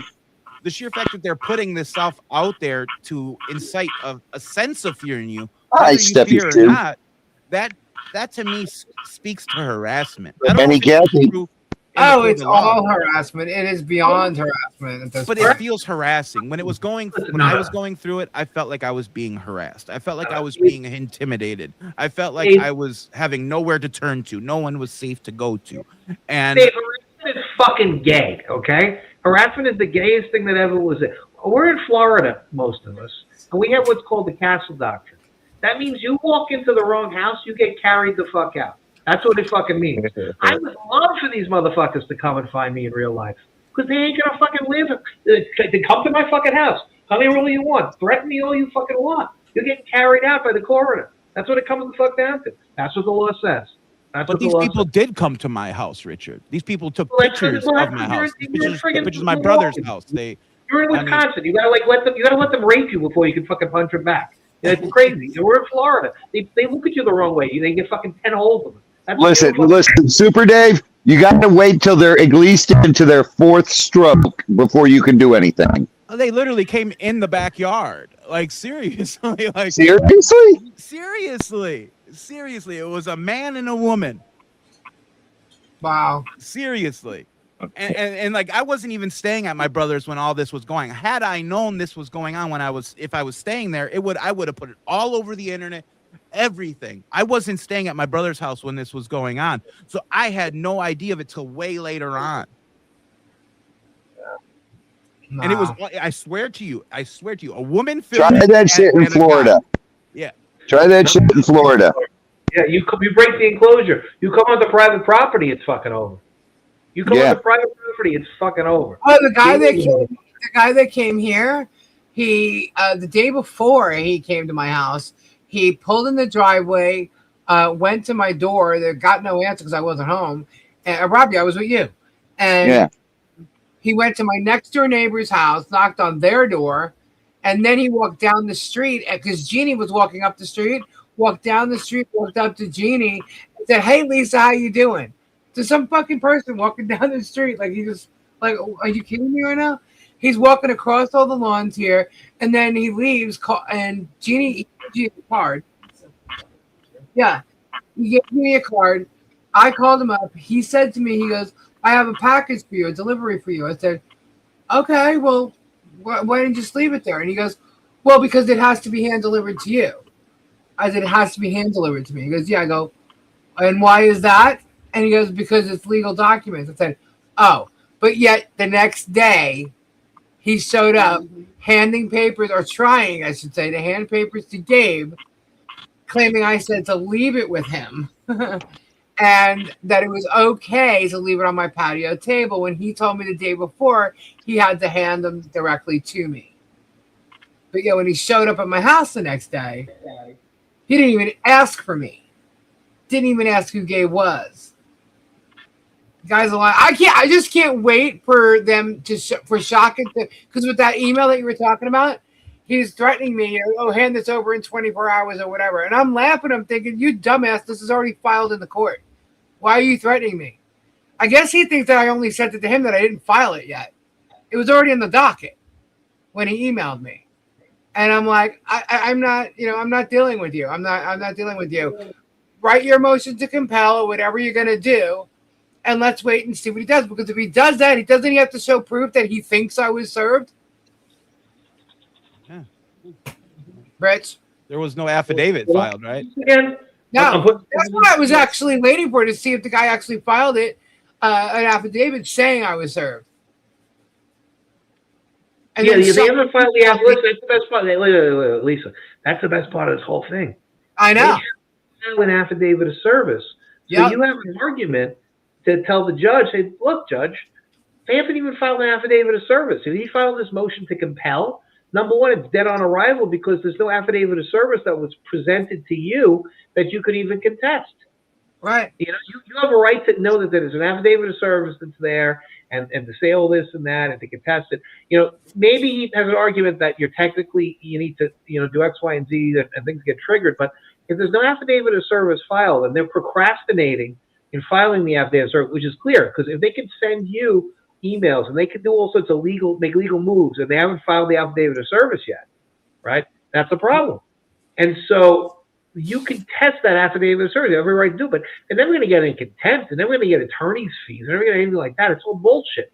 They do this every fucking time. They claim contempt. They claim sanctions. They say attorney's fees, and they lose every time because it's a bullshit thing because they don't have the predicates in place for it. And the biggest one is that the affidavit of service has to be up there so you can see what this guy actually says. And when he lies and perjures himself, then it's going to be a problem because that goes to the FBI. The FBI are involved. That's what's going to happen here. Watch. Everybody watch. I'm waiting for him to file that affidavit because they have to remember I have it all on video. Yeah. Let's say the subpoena was legit, hypothetically. What was your date to turn over the information? What was it? I think it was 14 days. So that has passed? Yeah. Now it has, yeah. And they haven't filed an affidavit yet? No. So how could you turn over something without... It's too... on its face, like Dave, on its face, it's too broad and vague to know what the fuck they're asking for. They're asking for people like things that defendants, and it's not even the defendant in the case, the debtor in the case, but they call it the defendant and third parties related to the defendant, and like mind read who the third parties are. It's like crazy, the stuff that they were asking. So guesswork. You have to do guesswork to. Yeah, you don't have to do guesswork. You got to pull out a decipher to figure out what they want.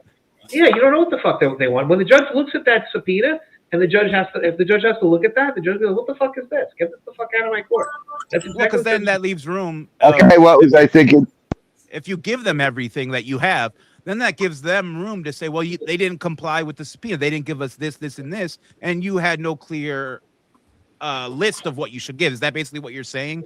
That this gives them room to. I want every gerbil penis picture that Jeremy has. It's gonna make me speculate.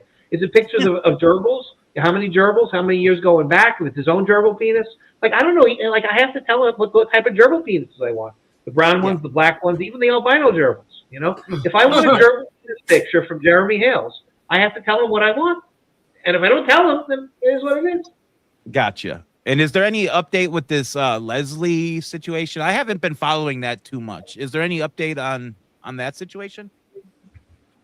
Leslie, we're waiting on some type of decision from the court. The court reserved decision, the Orlando court reserved decision on the case. And I listen. I saw that oral argument, and I really think that she did very well. You know, I don't think that I don't think that Randy Shaka did what he needed to do when he questioned her. And I think she was on point with the law when she did the oral argument that, they're trying to say vexatious litigation. And I think that you need 6 or something like that. Like, none of them, went into the category of vexatious, maybe 1 or 2.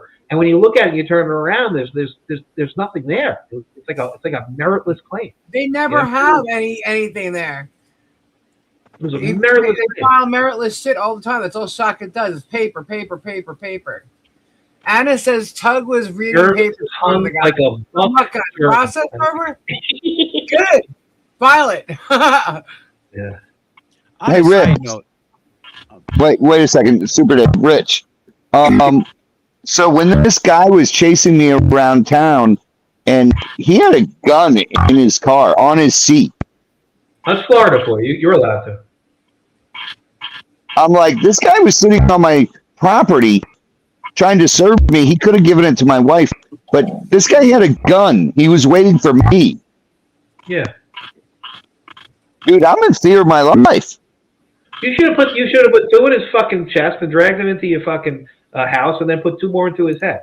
That's the way he was totally on Robbie's property, acting like he wasn't, and he was. He just didn't know it was Robbie's property. Right. FAFO it's still the law of the land in Florida. Put it that way. You know, I was just gonna add a little note that I noticed that, like, Jeremy and a lot of these other content creators are so quick to, like, condemn AI, right? They're so quick to talk crap about people who use AI.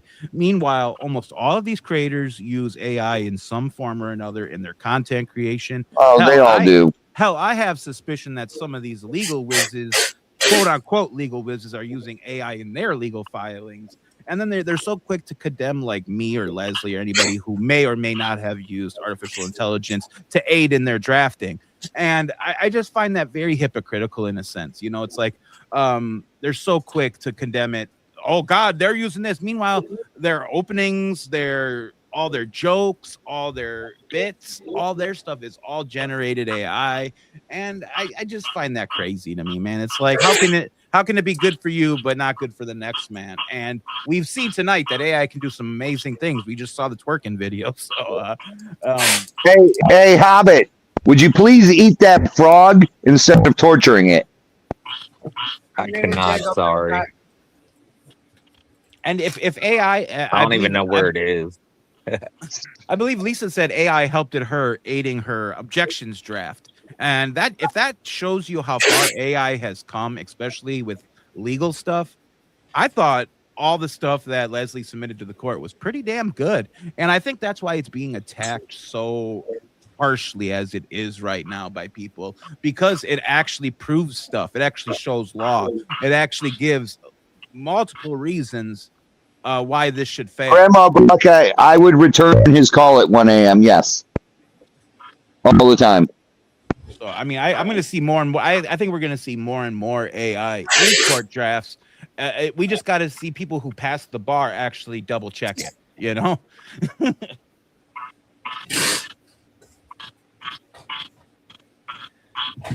I don't know. I think AI is getting better and better. And It is. So It according really is. to Anna, Tug was reading papers from the process server, Anna.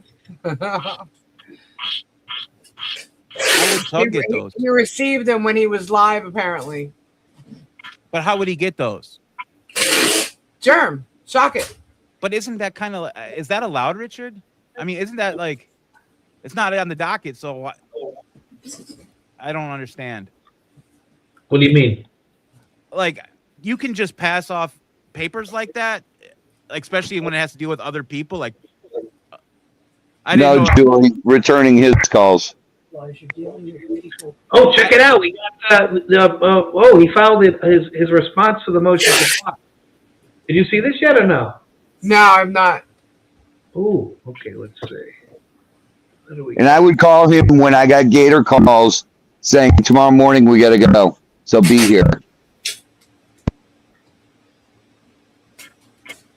Yeah, he's up all hours of the night. He spends just as much time on YouTube watching lives and stuff like that as Tug does. So many Guys, it's a well-known fact.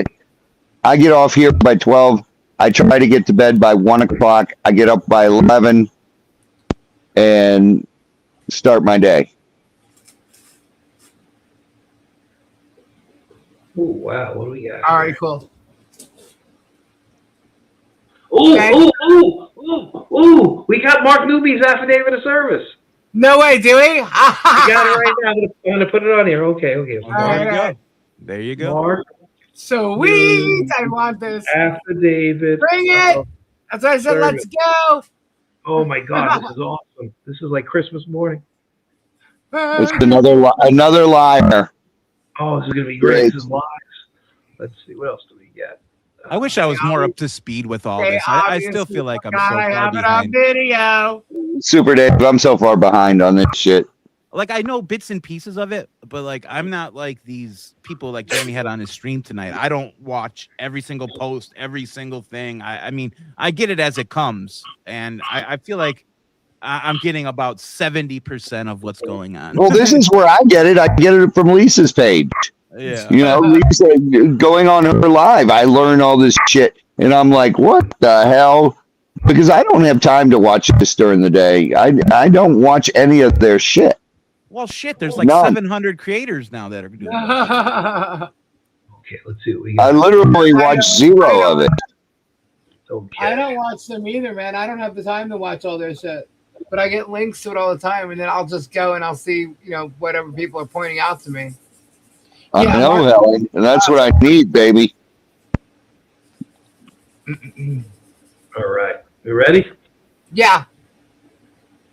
Hold on.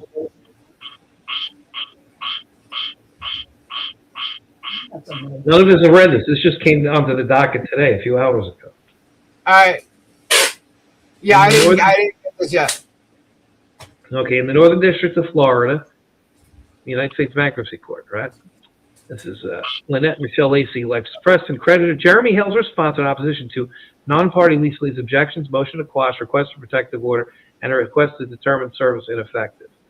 Introduction. Non-party Lisa Lee asked the court to invalidate a subpoena she actually received, actually reviewed, and actually challenged. The record shows that the subpoena was delivered on July 30th at Lee's dwelling house or usual place of abode to a resident spouse after prior contact with Lee, and that Lee had actual notice and possession of the subpoena the same day. Rule 45 requires delivering the subpoena to the named person. It does not by its text prescribe hand-to-hand service as the exclusive method in every circumstance. Ah, so he's already fucking wavering here. He's always doing a tap. Yeah. And we have that case, or we talked about that, the one you put in there, Lisa, from the Fifth Circuit, that basically says you got to put it in the person's hand. So he's fucked. Okay, he's fucked already. Good. Courts So he covered his ass on this one. Yeah, courts applying the modern Rule 45 approach. See, the modern Rule 45 approach, they want to get rid of that Fifth Circuit case. This is a binding precedent. Right. Approach that service may be effective when it's reasonably calculated to ensure actual receipt, and courts in this district adopted that approach absent controlling 11th Circuit authority. To the contrary, Wood versus Progressive. So this is the Southern District of Florida. Notice he's not quoting a circuit case; he's quoting a district case. That's like that's the less powerful judge. Right. The subpoena here was not misdirected to an unknown third party or lost in the mail. It reached Lee's home, was left in front of and handed to her husband, and generated Lee's day and laid a written response about the subpoena's contents. Lee's later objections are also untimely. The subpoena required production 14 days after service, and Rule 45B2B required objections before the earlier of the production time of 14 days. Courts applying Rule 45 treat untimely objections as waived absent good cause for unusual circumstances. Well, you have good cause. There was no affidavit of service filed. You're a pro se party. You didn't think that you were served. They didn't hand it to you. So, yeah, you have very good cause. Objections to a subpoena must be served before the earlier time specified in compliance of 14 days. Blah, If blah, I wasn't blah. served, I don't have to go by the deadline. Go ahead. Yeah, isn't that kind of like knowledge of It's mute. of that is not actual getting like knowledge Right. of service is not actually getting served. By the None of way, I did contact Shockit. Yeah, and here it is. tell It's them right here. You have I'm the served. email right here, Lisa. Okay, go ahead. August 10th, Mr. Shaka, I'm writing regarding subpoena addressed to me and the above reference matters was found left on my patio table on July 30th. I was not personally served with the subpoena as required by Federal Rule 45B1, which mandates subpoena must be delivered to the named person. And you have it right here. You have Yep. the rule. Yep. Because the subpoena was not personally delivered to me in accordance with the rules, I do not consider myself properly served. I do not believe I'm under any legal obligation to comply with the deadline set forth in your paperwork. If you wish to proceed, please ensure that any future service fully complies with the requirements of Federal Rule of Civil Procedure 45. As for filings and mailings with the court, you are fully aware that my mailing address is not the address you filed with the court for this subpoena. So I'm reminding you that you and your client, Jeremy Hales, were in a federal lawsuit with me for well over a year that was dismissed with prejudice in April 2026. You are also clearly aware your client's fans stalk the court dockets, and because of you, have my personal information, which they use to harass me and my family. They're giving you this fucking motion. He's giving you everything. Please use the correct address in all your filings and mailings with the court that is provided in this email above. Please also preserve and provide any affidavit or return of service submitted by the process server, Mr. Newby, along with any notes, photographs, recording, GPS records, electronic service log communication concerning the July 30th attempt. Any proof of service would accurately state the papers were left on my patio table, not personally delivered to me. This email is a good faith effort to confirm before seeking relief from the court. Nothing in it constitutes acceptance of service, consent to jurisdiction over me, waiver of the fact of service, waiver any objection, privilege, or remedy. So you didn't see the affidavit of service. We're going to see it in a second. You haven't seen it yet, right? Oh, nope. I Her haven't seen it August since 10th moment. email, her August 10th email did not serve or request specific objections, did not move to quash, could not preserve every later privilege, burden, proportionality, constitutional objection to a boilerplate non-waiver paragraph. The motion should be denied. The objection overruled is untimely and unsupported, and Lee should be required to comply with the subpoena subject to any narrowly tailored protective measures the court deems appropriate. Well, that's the big one. If this court gives them the entire subpoena, then the judge should be taken out back and fucking hit with the fucking Constitution 1,000 times. Statement of facts. July 13th, creditor Jeremy Hales filed a notice of intent to serve as subpoenas Ducis Tecum on Lisa Lee. See, Ducis Tecum is to produce documents. That's what that is. Right. Doing business as two leaves of the pot. The notice explained the subpoena was related to a July 11th, 2026 public internet broadcast featuring the debt tour, while a deposition was active but paused pending a ruling concerning continuation of that deposition. Okay, a broadcast featuring the dead tour. This is the whole thing. They refer to it as the defendant. This is all messed up. The subpoena was directed to Lisa Lee and the villages. The subpoena commanded production at Shockett's law office. The subpoena sought 5 categories: the complete broadcast, communication with a dead or a person's acting on her. This is the part that's going to fuck them up right here. The debtor or persons acting on her behalf. What the fuck does that mean? Right? Like, what is it? This is mind control? Oh, yeah, there's people acting on her behalf. We know exactly what she's doing. Mind control? This is like mind reading. How do we know this? Financial and revenue records related to the broadcast. Why do we need financial and revenue? You want to know if Michelle Preston got paid. That's the only thing you need to know. That's the only thing related to the state. Promotional materials and scripts. Journalism privilege, reporter privilege, and viewer or subscriber access logs. Oh, so Jeremy can harass the people who subscribe to the processor from Mark Newby's affidavit attached here as Exhibit 1 states that on July 29th he spoke by telephone with a woman he identified as Lisa. He identified her as Lisa.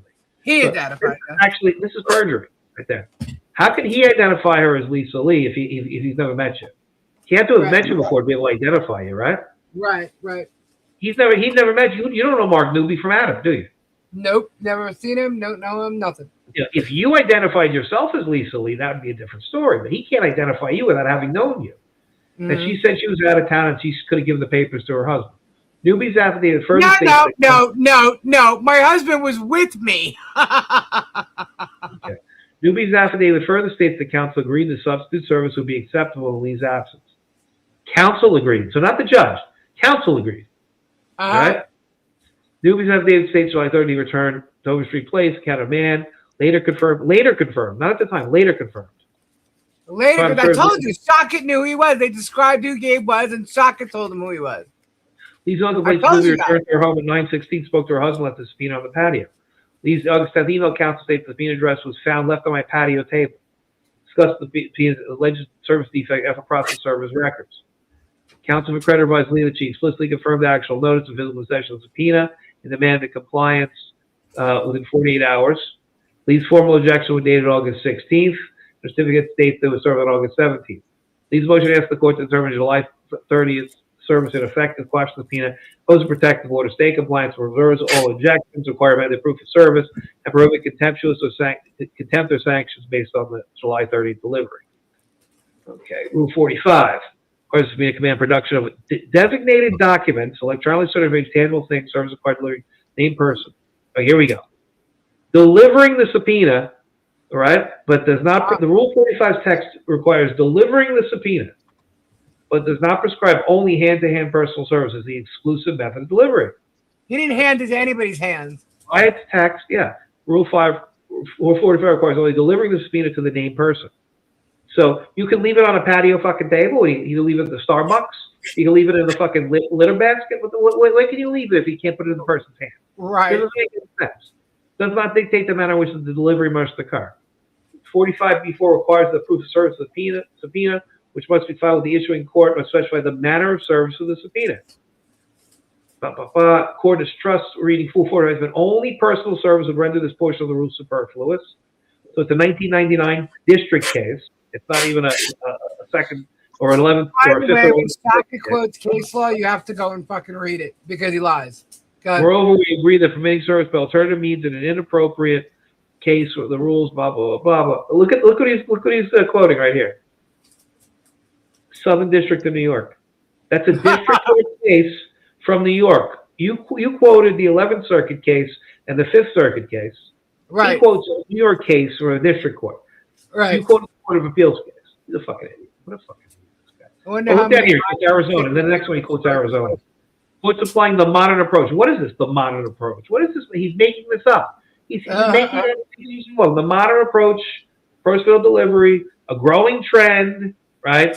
Growing trend, Arizona. This guy's like terrible. It's like, this is like fucking comic book law. The notion that Rule 45 requires personal service also means not find textual support in the rule. Blah, blah, blah, blah, blah, blah, blah. Ibn. What's Ibn? Arizona law. Close Rule 5 does require personal service. The court will allow the defendant to serve the non-party witness by the three means they have requested. What's this here? Southern District of Florida. That's a district court case. Rule 45 requires the objection to be served before the earlier compliance time or 14 days after service. You've never been served properly. No. Right?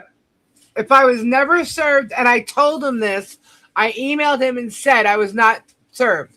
Okay? He read it twice that day and did not respond until he waited till the day, a day or so after the expiration. He could have responded that day to me, and he didn't. Yeah. When it came to the deposition in the other court case, he sure as hell responded to me within 5 fucking minutes. Yep. So let's see. We got to see what's happened in this case. This is a case from the Middle District of Florida, and this is the Northern District of Florida, right? So we got to look at these cases and see what happened here. The question is whether or not the person actually filed objections. This is about this Heredia. There's cases where people waive when they haven't filed anything. You filed, and you're a pro se party. You did it as soon as you needed to do. You tried to talk to these idiots. You tried to, resolve things with them, but it's a pain in the ass. Service was effective because the subpoenas delivered by a method reasonably calculated ensures Lee's actual receipt. No, it wasn't reasonably calculated, but she's an idiot. Lee's service argument fails because it treats Rule 45 as if it always requires hand-to-hand contact. What? The better supported modern approach. This is the modern approach. Modern approach. That's what they're all talking about. Modern approach. What does that mean? He's making this up. This guy fucking he must still have laughing gas from his dental practice. Because he's like, this is like fucking, out of control. He's like out of control. Rule 45, delivery requirement according to text and purpose, actual delivery notice, not ritualized physical contact in every case.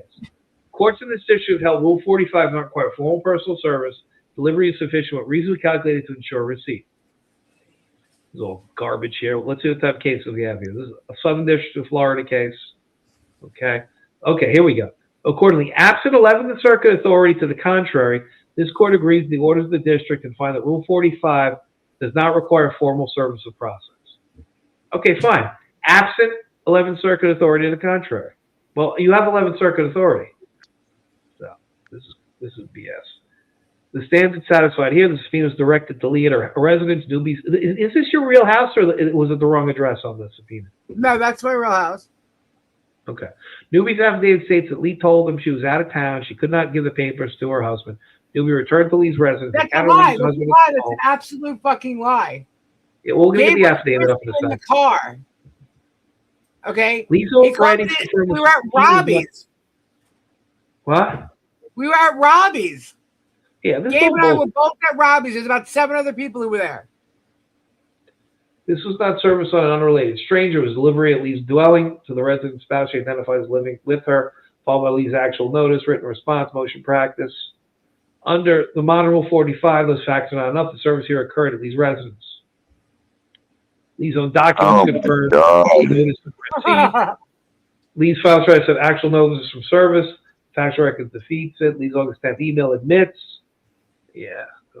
Our July 30th complaint against Newby. Likewise states Newby returned to her home, spoke to her husband, left the subpoena. So that you filed a complaint against Newby, and they put that in there. Creditor's August 17 response actually noted that Lee had confirmed actual notice of possession of the subpoena. Rule 45 delivery exists to provide the commanded person with notice of possession sufficient to respond. You don't have notice, but you don't have notice position to respond. That's the best part. If you read that subpoena, the subpoena is invalid on its face. Right. His actual subpoena is not speculative. It's confirmed by our own contemporaneous writing. Blah blah blah blah. These formal objections to motion were untimely or later objections away. That's bullshit. Lee did not serve for formal objections. Lee cannot avoid waiver. There were final paragraph in our August 10th email. That email challenged service. Blah blah blah blah blah blah blah blah. This is like such poor, horse shit. Let's see if there's anything that is worthwhile to read. I'm like, is there anything with meat on it in here? Paid by the pound, paid by the page. He's saying the same thing, like 15 different ways. He repeats the shit he says. Courts should reject Lee's request to deem service ineffective. The service record dispute only in his favor. The court accepts her denial that she authorized delivery to her husband. I did not authorize any delivery to my husband. My husband was with me. My neighbor down the street was walking up the street. He gave my neighbor the card. Who is this? These are Jerome Ramasaran. Is he some type of like Indian? That's the bankruptcy attorney for Michelle. Is he like a one of these Indians? No. Ramasaran. He sounds like an Indian. All right. It kept it to 15 pages. I mean, better. Randy Shockett. Randy. Fucking Randy. See what we got here. I can't tell you how many times when I got email, I'm fucking Randy. Like I've Look at the date that he responded to my email. A week later. This is August 17th he responded. You put yours on August 10th. That's August 17th. Yeah. Were And he read it the day I sent it. Were these sent to your legal email? Just want to ask. Or did he send it to your personal email? Yeah. He sent this in response to your August 10th email, and he sent it after. Look at the date. After you filed the your motions. Yeah. After your motions got docketed. Okay. What a fucking idiot. What else we got here? We saw that already. That was that. Mr. Shock, I'm for you email sent by the 5th Judicial Circuit from Lisa Lee. Credit Process Service. I'm sure you'll agree she did nothing more than reaffirm the correctness of the device. The fuck is that? The device. Is he going to use that gerbil up his ass? That's his device? Who's this guy? This is 5th Circuit. Oh, so you sent them a complaint. Yeah. Mid-state security investigations. You have the security footage. They have notice of security footage. This is good, actually, for you. So he put it in his thing that there's notice of the security footage. That's the best evidence right there. All right. All right. Now, and they responded to me. Let's go to the main event, ladies and gentlemen. This is the main event. This is the affidavit of service of the process service. The United States Bankruptcy Court. Here we go. can't even spell Michelle right. Lynette, Michelle, Lacey, Lexus, Brett. I can't even spell these people. I, Mark Newby, affiant of Mid-State Security Investigations, received the writ, subpoena to produce documents, information, or objects in a civil action from the above-listed attorney or requesting party on the 29th day of July 2026 at 1:37 p.m. to serve on Lisa Lee, DBA 2 Lees in a Pod at the address, and serve the same on the 30th, 19th, by delivering a copy of the writ with the date and hour of the service endorsed thereon by me at the within person name's usual place of abode, with the person believed to be residing therewith who is 15 years of age or older as a member of the household, and informing said person of the contents after the provision set forth in section 48.03 1A of the Florida statute have been met. I further certify that I have no interest in the above action. I'm of legal age, proper authority in the jurisdiction to which the service was made, following or additional attestations related to the service process. On July 29, 2026, at approximately 5:30 p.m., No, I arrived. 501. Sorry, 501. It's on my camera. I found a golf cart parked in the driveway with the garage door slightly open. There was exterior cameras on both sides of the garage door. Closed the door inside the front porch. I entered the porch. I knocked on the door and rang the doorbell repeatedly with no response. Inside the front porch, there was tables, chairs, and a television that was not on. There was an uncovered bird cage that contained 2 live birds. No response. I left. I went to the next door neighbor's house to see if they could confirm that Lisa Lee lived next door. With no response. I left. As I was walking back to my vehicle, a white female with brown hair approached me on the street. I asked her if she was Lisa. No. She answered she was not Walk down Lisa, to her. but she was a friend of hers. Do we have that person's name? No. I asked her if she knew Lisa was home, and she answered Lisa should be home. She tried knocking on Lisa's door herself with no response. I gave the lady my business card and asked if she would give Lisa a message to call me, to which she replied that she would. Approximately 5:45 p.m. the same day, I received a phone call from a restricted number.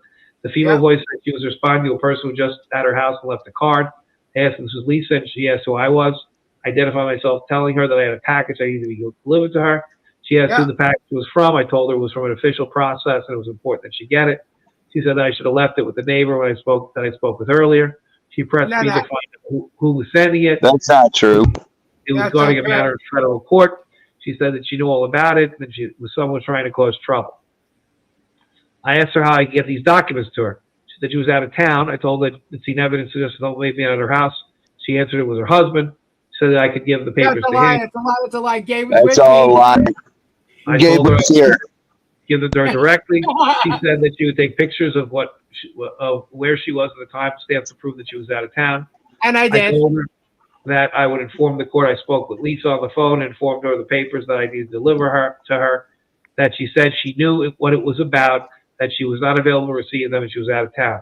I asked her if that was all correct, and she replied that it was. This guy's a fucking liar, huh? What a fucking liar. Mark Newby, huh?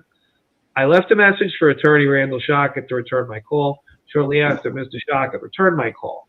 I informed him what was transpired that day and the conversation I had with Lisa on the phone. We discussed the husband as likely being at the address.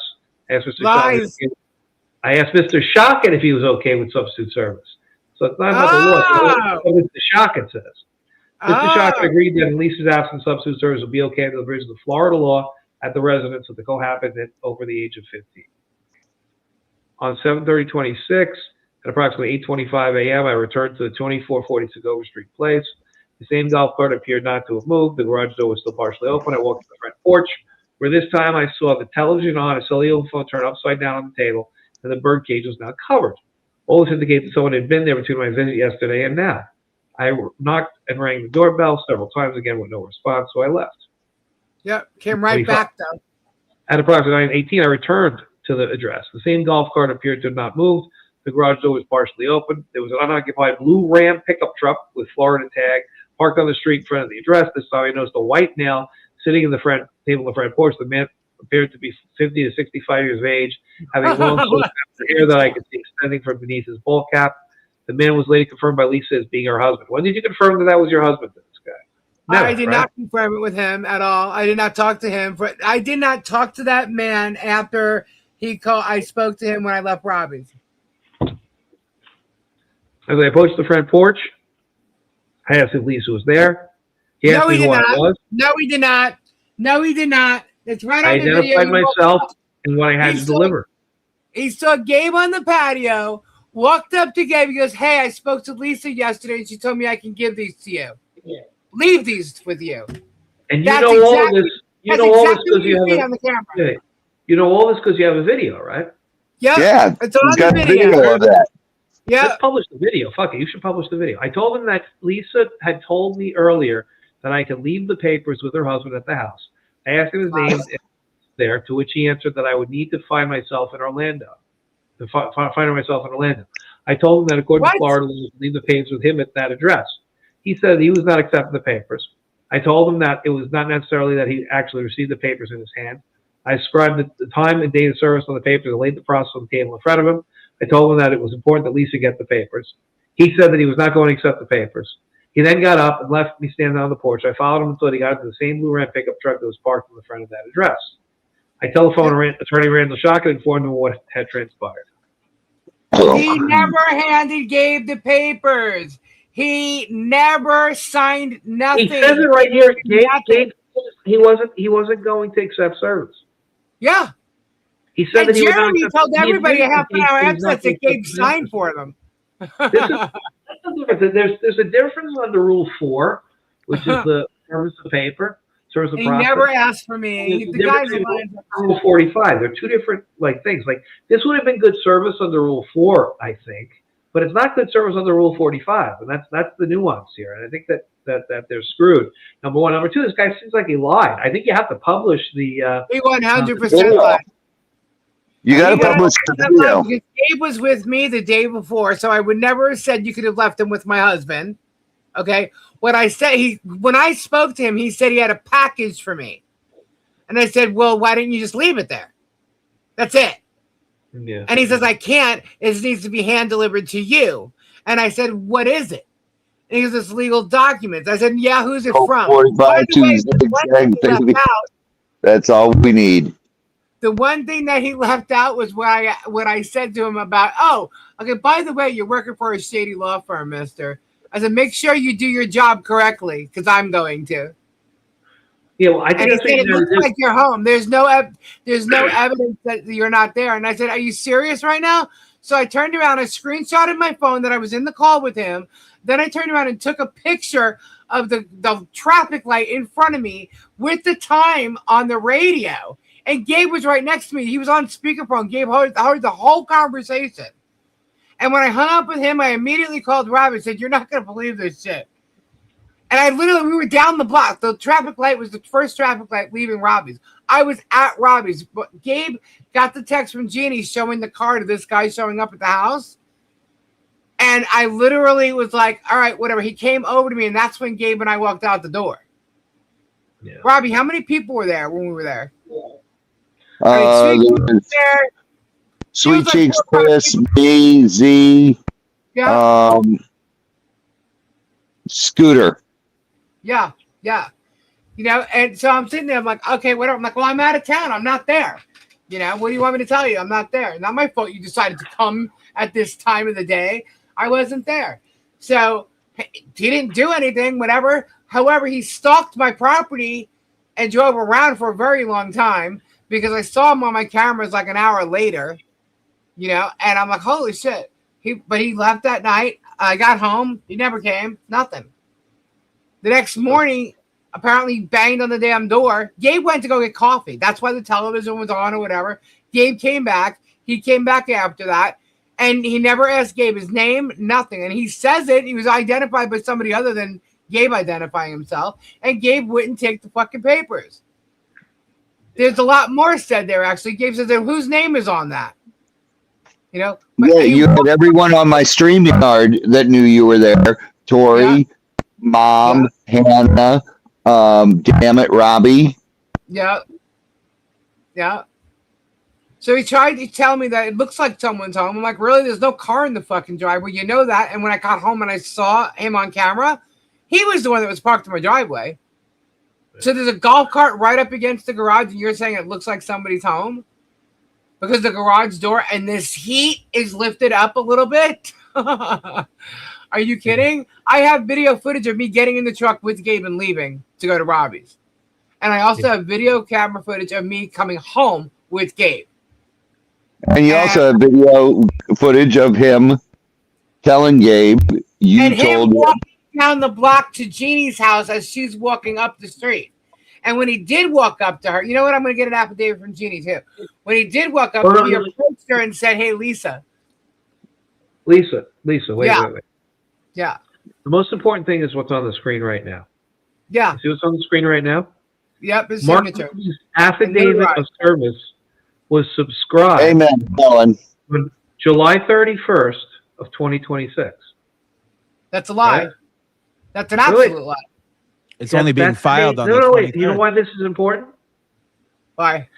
Because Randy Shockett hasn't filed it until August 23rd of 2026. That was my and first that's thought. after your requests, after your emails. This is the sharp practice of law. I would actually, if I were you, file I prepare a motion for sanctions against Randy Shockett and hit him with it right now. And then in 21 days, you can actually serve it on the court and get sanctioned. Ask the court to sanction him and refer him to the Florida bar for sharp practice. That's what I would do if I were you, because that's what the issue is here. The fact is that they played hide the ball with a pro se party and who's not even a party to the case, who's a witness, right? They're trying to get documents from you. They're trying to play games with you, and it's like, and they're also trying to get documents dated before the Fed 2 case was over. Yeah, with me. But that's the big thing here. This is, let's say it would be, we got to do two things. One is you got to get the maybe Tuesday you play the video on air. I don't know. You tell me when you want to do it. That would be the way to do it. You play it on air and then go through against this affidavit of service and show all the lies that this guy told, all the misrepresentations, right? Yep. And then that's part of the application you're going to make about Shockett, that he knowingly filed, because it says here that he talked to Shockett. Shortly after I talked to Shockett, Mr. Shockett returned my call. I talked to Shockett. He's been talking to Shockett. I telephoned attorney Randy Shockett. Shockett is intimately involved in this affidavit right here. So Shockett makes himself a witness. Okay, and so that becomes a fun Hey, thing. Robbie, can I get you to sign an affidavit that both Gabe and I were there at your place? Of course. Okay. Chris will sign it. Z will sign it. Sweet Cheeks will sign it. And we will get Tori and they know I was there. Yeah, you were on the street yard. Didn't Jeremy say that Tori received it? I think I don't know. Richard, what exactly is sharp practice? That's when you basically are acting not in good faith, right? You understand what good faith is and what bad faith is? No, absolutely. When you're sharp practice is acting in bad faith. So look what we have here. This was signed and subscribed on July 31st, right? Which was a Wednesday night, right? When do you think that Randy Shockett received this document if it was signed and subscribed on July 31st? Do you think it took him 2 weeks to get this document? Absolutely. Do you think he got it after the August 10th email? Right? Absolutely not. So when Lisa Lee sends that August 10th email and asks for the affidavit of service, he already has the affidavit of service in his possession. At that point, it's incumbent upon him on August 10th, to either send it over and say, no, you've been served, here's the affidavit of service, or immediately file it with the court. It takes him no time to go into the filing system. He's an attorney. He could have e-filed it immediately and put it out there for the world to see that my process server says that you were served. Instead, he engages in this activity. This is the first time he's done it. It was a Friday. Where he sits on an affidavit of service and waits to put it in this contempt motion or waits to put it in another thing. It doesn't file it right away, even after it's requested from him.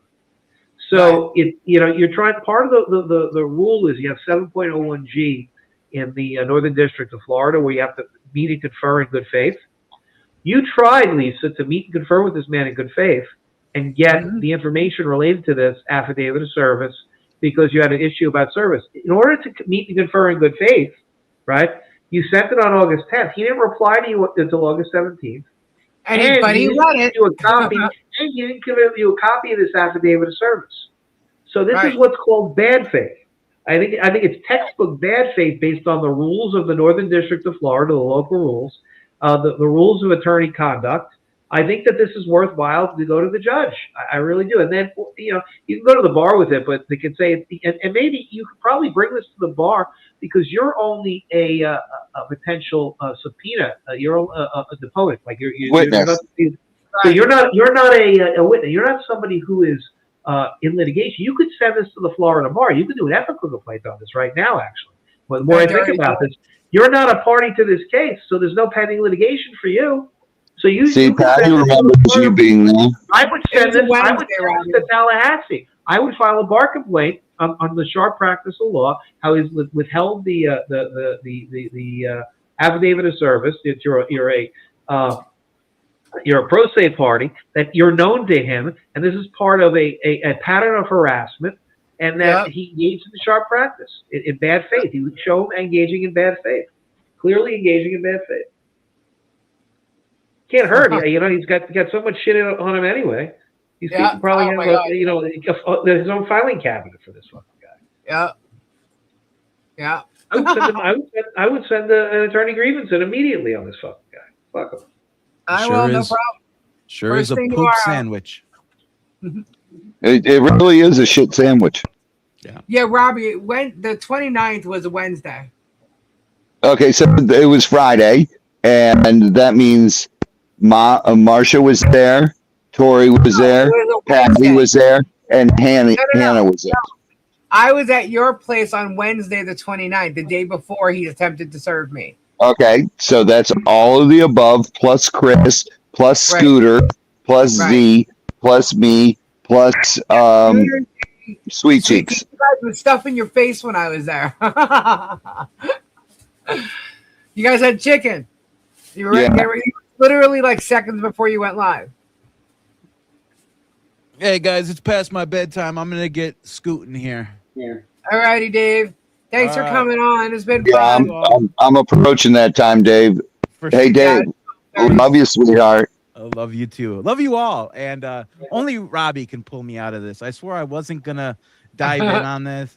And Robbie, you got me on here. But don't. Hey, listen, Dave. It's so much bullshit now. It's become comical. You know, really before I was going through the same thing you were. I was getting pissed off and worked up on everything, and now it's just become comical.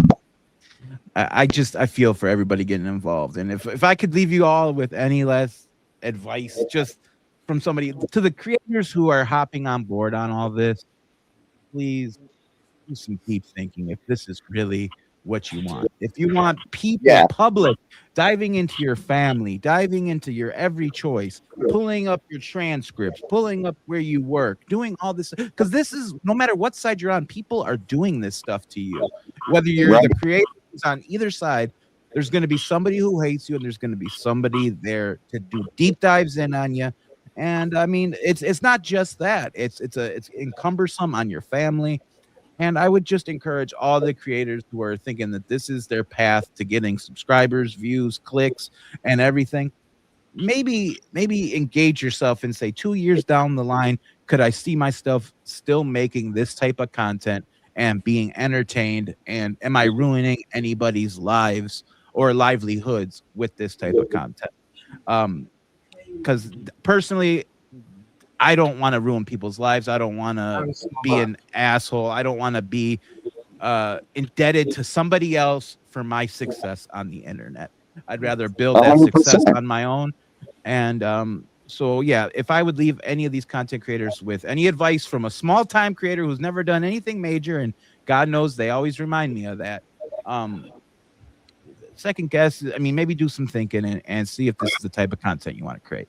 With that being said, guys, I love you. I'll see you guys later. Bye. Dave, don't forget to send me that stuff. I'll send it to you. Bye. All right. Bye. Oh my goodness, guys. I love Super Dave. Super Dave's so awesome. Yeah, Dave's cool. I love Dave. Wow. Cool. So cool. So now we get to have fun with this.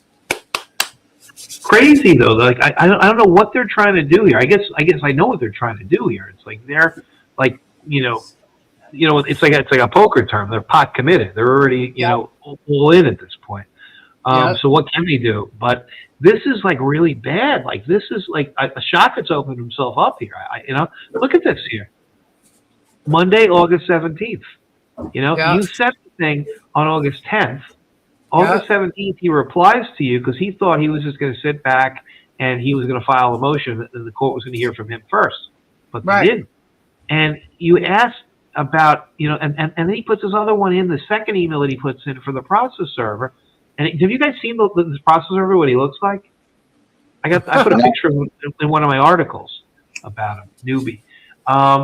But this is July 30th. He got his affidavit of service on July 31st, right? He had it the whole time.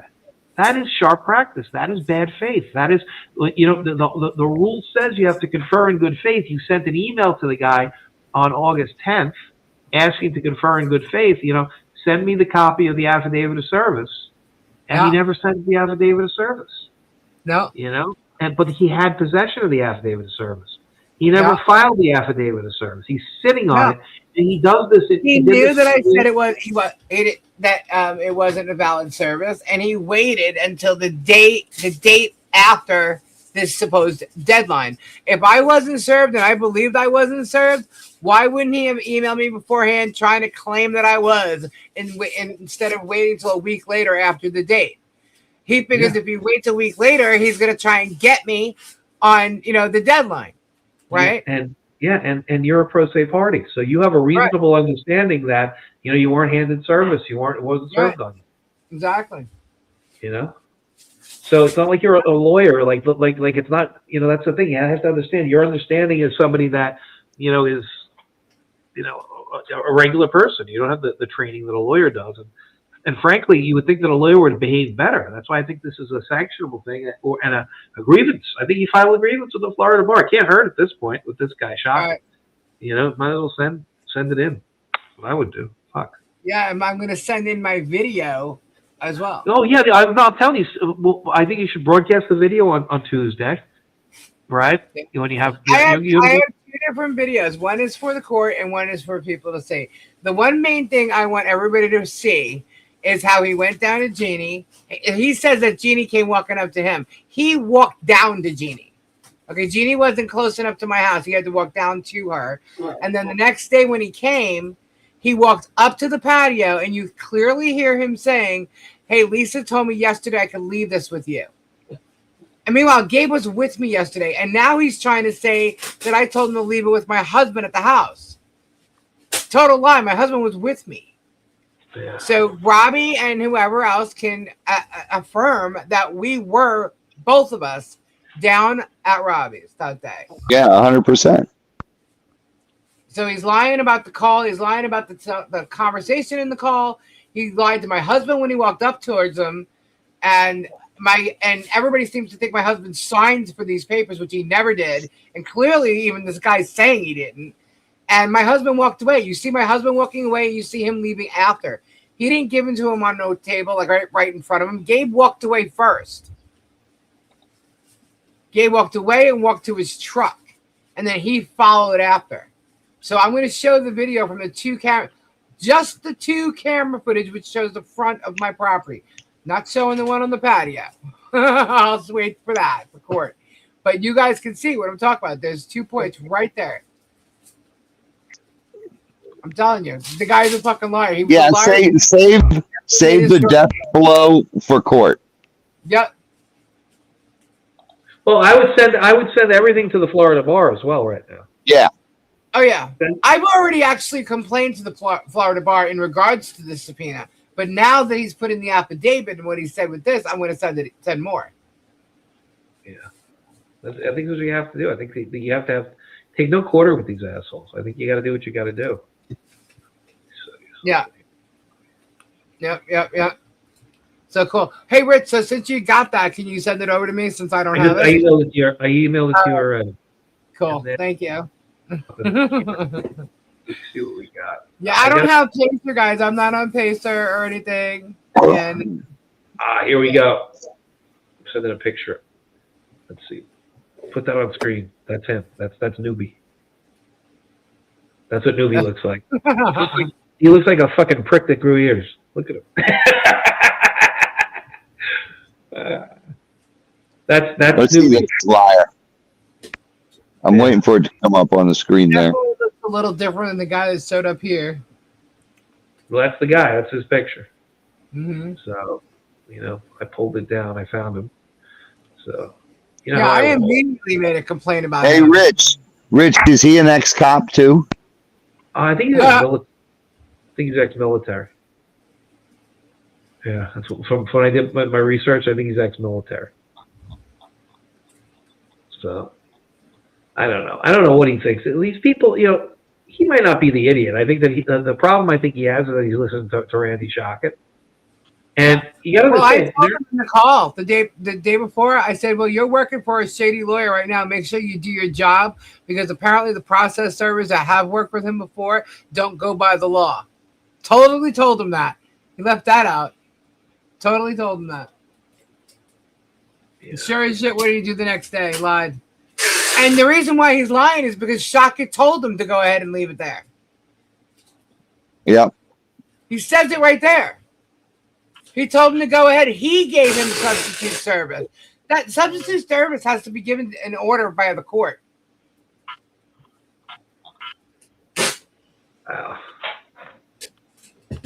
I don't know.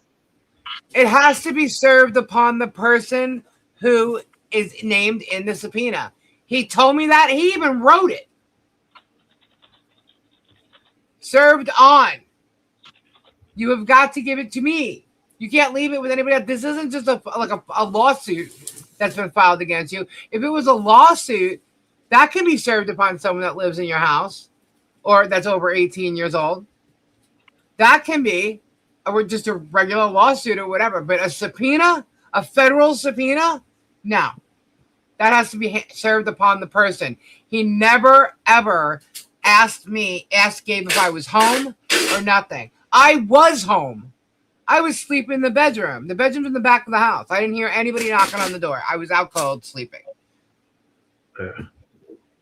Gabe, if he was home and he would directly ask for me, Gabe would have woke me up if the guy didn't approach him the way he did. But Gabe left. Gabe was on his way to work anyway. This is nuts. This is what you expect from these people. They're so shady. This is most shit, Richard. This whole. Have you noticed anything to do with Jeremy is absolutely insane. Yep. Rich looks like he's his brain's going right now. Like he's thinking. I know. Rich is just dying to fucking attack. I see an article coming. This is definitely an article. I got this. I had from the other night that that we did two nights of reading. I put one out. I was going to put the other one, but now this stuff from tonight is it turned into I thought it was going to be just a sleepy little show. The fucking the shitty Hollywood squares, ha ha ha ha. But it turned into a real important thing that this athlete service is larded with lies. Yeah, and you have Raw Dog, you still awake? I got to check out this video. This video is going to be huge. Like, this could be the end of these fucking people with this video. Yeah. Like, that's the thing. It's like, wow. Just thinking about this. This is crazy. Yeah. You know what amazes me more than all the BS is all the people that buy into the BS. Yeah. Stupid people out there. That just amazes me more. So Kathy Criswell, because my number's on the paperwork, they doxed my paperwork. Kathy Criswell is encouraging people to call my phone number on the document. Oh, wow. Wow. Just collect all the numbers, actually. I've been doing this with Dinesh and Shirvan. When they get the phone calls, you just collect the numbers, and then I have Joey Camp. I'll give it to Joey Camp. They don't run it through a database, so we'll actually pinpoint the people. So then he can hand it to law enforcement. He's got Dinesh has a arrest warrant out for him in Colombia right now because of that. So Really? just say let them call you. Actually, that's probably the best thing that could happen. because that creates evidence, digital evidence, forensic evidence. If they call you, they email you. Oh no, I don't feel left but out, phone calls Helen. are easy to get. Phone Yeah. calls you get information, and then from that you can get all sorts of law enforcement on that. So that's good. Let them call you. Yeah. Oh, I can't wait to talk to the detectives tomorrow about Jeremy's video tonight. Yeah. It's going to be quite interesting. Oh my gosh. All right, guys. Well, it is 12:40. I know Robbie's got to go to bed. Oh my God. So does Raw Dog. Raw Dog's like, is he sleeping? Is he awake? What's going on? He's awake. I'm here. Oh, there you are. He's here.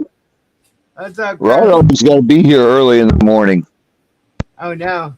You need to go to sleep, Chris. Nah, I'll be okay. So I just found something here. I'm looking this up and saying there's a case in the Middle District of Georgia. I knew he was fucking wheels I know. were turning. I knew. I could see his brains going. I know. That's an 11th Circuit case that was talking about. Remember the 5th Circuit case that you talked about, Harrison v. Prather, that said that serving subpoena on the attorney rather than the named person was a nullity. Mm-hmm. Well, there's a case called Johnson v. Lewis, which was a Middle District of Georgia case that ruled based on that 11th Circuit case. In that case, they said that delivery to a witness's husband Starbucks prayers. while the witness was away did not satisfy Rule 45. The court's question was devastatingly simple. Was the husband the named person? He was not. Right? Yeah. So there's case law that has specifically the same fact pattern about the husband when the wife was away. And then Southern District of Florida, because he did a whole bunch of Southern District of Florida cases, they also have a strict approach. Rule 45 service must be personal to the named individual. Yeah. Rule 4 is different. Expressly permits leaving the summons and complaint at the defendant's dwelling or usual place of abode with someone of suitable age and discretion. Rule 45 contains no comparable abode service provision. So this is a situation. That's contradicting totally. Totally. So I think that the big thing is that Rule 4E2B, under Rule 4, like if this was the original case, Lisa, you said it right. That service, like the way they gave it to Gabe, or they left it there, reasonable, suitable age of discretion at the usual place of abode, that would have worked. But it doesn't work for Rule 45. That's what it's looking like here. Right. And the state law service methods that he talked about. Yeah. Remember he said that in the affidavit that under Florida law, they're incorporated into Rule 4, right? They're not incorporated into Rule 45. State law service methods are not incorporated into Rule 45. So if the state law says you can do it, that doesn't matter. He's a federal subpoena. Yeah, it doesn't matter for a federal subpoena. So they're screwed, I think. I think they're screwed. Yeah, this is an article. I'm going to write an article on this.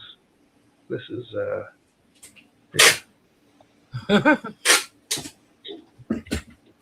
Connie Sue, I love you. The thing is, I emailed Shaka to confer, and I told him what I thought, and he waited and did not answer me. He held on. We already covered that. We covered the bad faith, right? We covered bad faith and sharp practice and all that. That's clear. He got the thing on the 31st, and like it's 2026. It's not even like it's back in the day when you could say, "Oh, he had to wait for it to get mailed there." And even if it's a modern approach, Rich. Well, the modern approach, yeah. It's modern approach. He wants to forget half the statute. He's an idiot. I don't see this. I really don't. So I'm gonna write an article on this. Yeah. I don't know. Maybe I'll send Shaka an email asking him his position on this for the article. No, really. You should. Yeah. Or maybe I'll send an email to Jerm asking about his gerbil pecker.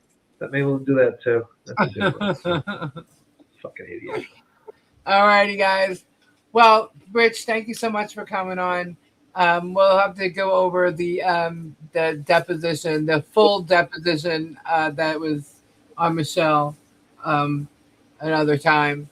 It's definitely too late now. 100 and something pages. So stuff is the video. You got to start showing video clips starting Tuesday. Start showing short, and we go over some short from the video. That's what you got to do. Yeah, yeah. I'm going to show the point of how he approached Gabe. You're going to see it right there because you can. The patio from the one camera, you see him walking up to the patio, and as he's walking up, that's exactly what he says. That's how he approached Gabe, and that's all that you need. But I'll show you the driving by and all that. I'll show you him walking up to Jeannie down the block. Show it all at once. You got plenty of time to show this. You should just show a little. Pick a clip on Tuesday. Pick a few minutes that you show, and then pick the paragraph in the affidavit service and show the perjury. Then what you do. We'll do it like a whole perjury series. You just do perjury over the next couple of weeks. Show this guy newbie's perjury, and show that Randy Shockett was aware of it because he was on the phone with the guy based on the affidavit service. And then I sent it all to the Florida bar. Send it all to the Florida bar. Yep. Yeah.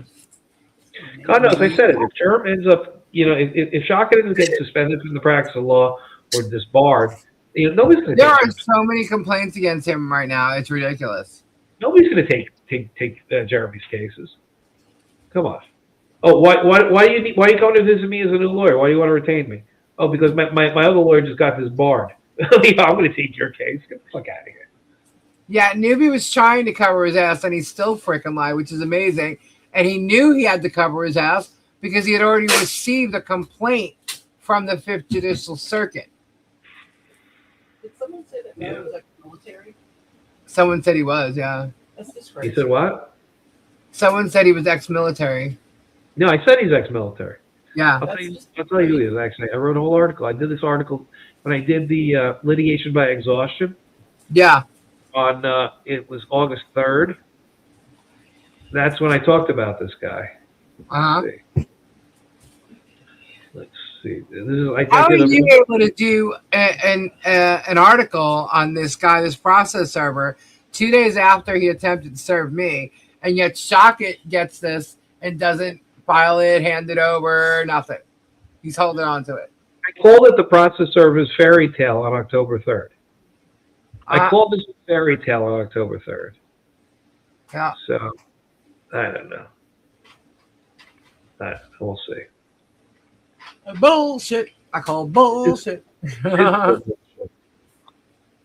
So many affidavits to prove that I'm not lying. Video evidence to prove we're not lying. Well, I think that's what you do. You get the video, and then we'll get a picture of this bankruptcy court judge, and start making her famous. I think that's what we got to do. Crazy. No, I think that's what you got to do. You got to make these bankruptcy court judges famous. So that's the. I put that in the chat. That's the story that I wrote a couple weeks ago where I explained this whole thing. I talked about this 2.5-3 weeks ago. So now that it's in it, I think they solidified their perjury. So yes, I did, Hannah. Thank you. Thank you, guys. Everybody, send some prayers Starbucks way. She's having surgery in the morning. Prayers up, hon. Prayers up. All right. So, Rich, I don't know. I'll be live Tuesday. Are you going to do another live this week? I'll do a live this week. Yeah, I'm not exactly sure what I'm doing. No, Rich will. Yeah. I got to do so. I got so much to do. I got so much to talk. I do so many different things. I was getting ragged on by the J hipster people. I only cover one thing. I'm like, this is like my hobby covering Jeremy Hales. It's like I have so much other real shit that I do. He says you only cover one thing. Is he kidding me right now? Has he read anything I've written? I'm like, I have I have 6 different articles I'm in the middle of writing. Yeah, like every day or so, every other day, there's always articles from you. I got a mob story too. Holy shit! I got Benny the Blade Garitano, and Yeah. he's away in I think he's in where is he? He's somewhere. I forget That's where. right. What he Videos is. don't lie. I forget where he is, but he's in a USP. He's in a big time place, and he's a reformed Gambino associate. And I have an interview I'm going to do with a restaurant owner who claims that he shot the person that the feds say that Benny shot and he's in jail for. So we'll see. It's going to be a big one. And I'm worried about J. Jip, and Jeremy House. So come on. Right. Well, I'll tell you the one thing the process server did confirm is that Jeremy lied in his short. Yeah. And even confirmed that Tug's lying, spewing his spin. Because he said he left them on the table. He told Gabe, by the way, that was legal to do. To leave it on the table. He said those words to Gabe. All right. He's probably listening to Randy Shocken. Randy thinks it's legal to practice dentistry without a license. So come on. Anyway. All right, guys, check out Rich's channel. Check out his Substack. Rich writes a lot of articles on many different things. You definitely need to check him out. And I will be back. I don't think I'll be coming on tomorrow, but I will be back on Tuesday at 10 p.m. And we will be showing a video of this process server. And you will know, once again, I've told them the truth. And Get Swamp will be Wednesday at 5:30. Damn So, straight. Don't forget to go over there and hang out with Robbie and the guys over there. And so we will chat soon, and I'll see you tomorrow night. No, Tuesday night. I'm taking the night off. I have a couple of things to be writing tomorrow. You need to do a bar complaint. Yeah. Yeah. Absolutely. Right. Absolutely. Alrighty, guys. So thank you. Prayers out to all who need him. Spell Rex, thank you so much. Prayers out to my cousin Kendra and her family. Thank you so much. I love you guys. You're awesome. Say goodnight, guys. Good night. Good night, guys. Good night, everybody. Bye-bye. Bye-bye. Chris, go to bed. You got to be here. Good night, everyone. I know. Chris, go to bed. Ta-ta. Okay. Good night. I'll see you tomorrow, Raw Dog. All right. Good night, everybody. Good night, everybody. Bye-bye. Bye-bye. Ta-ta for now.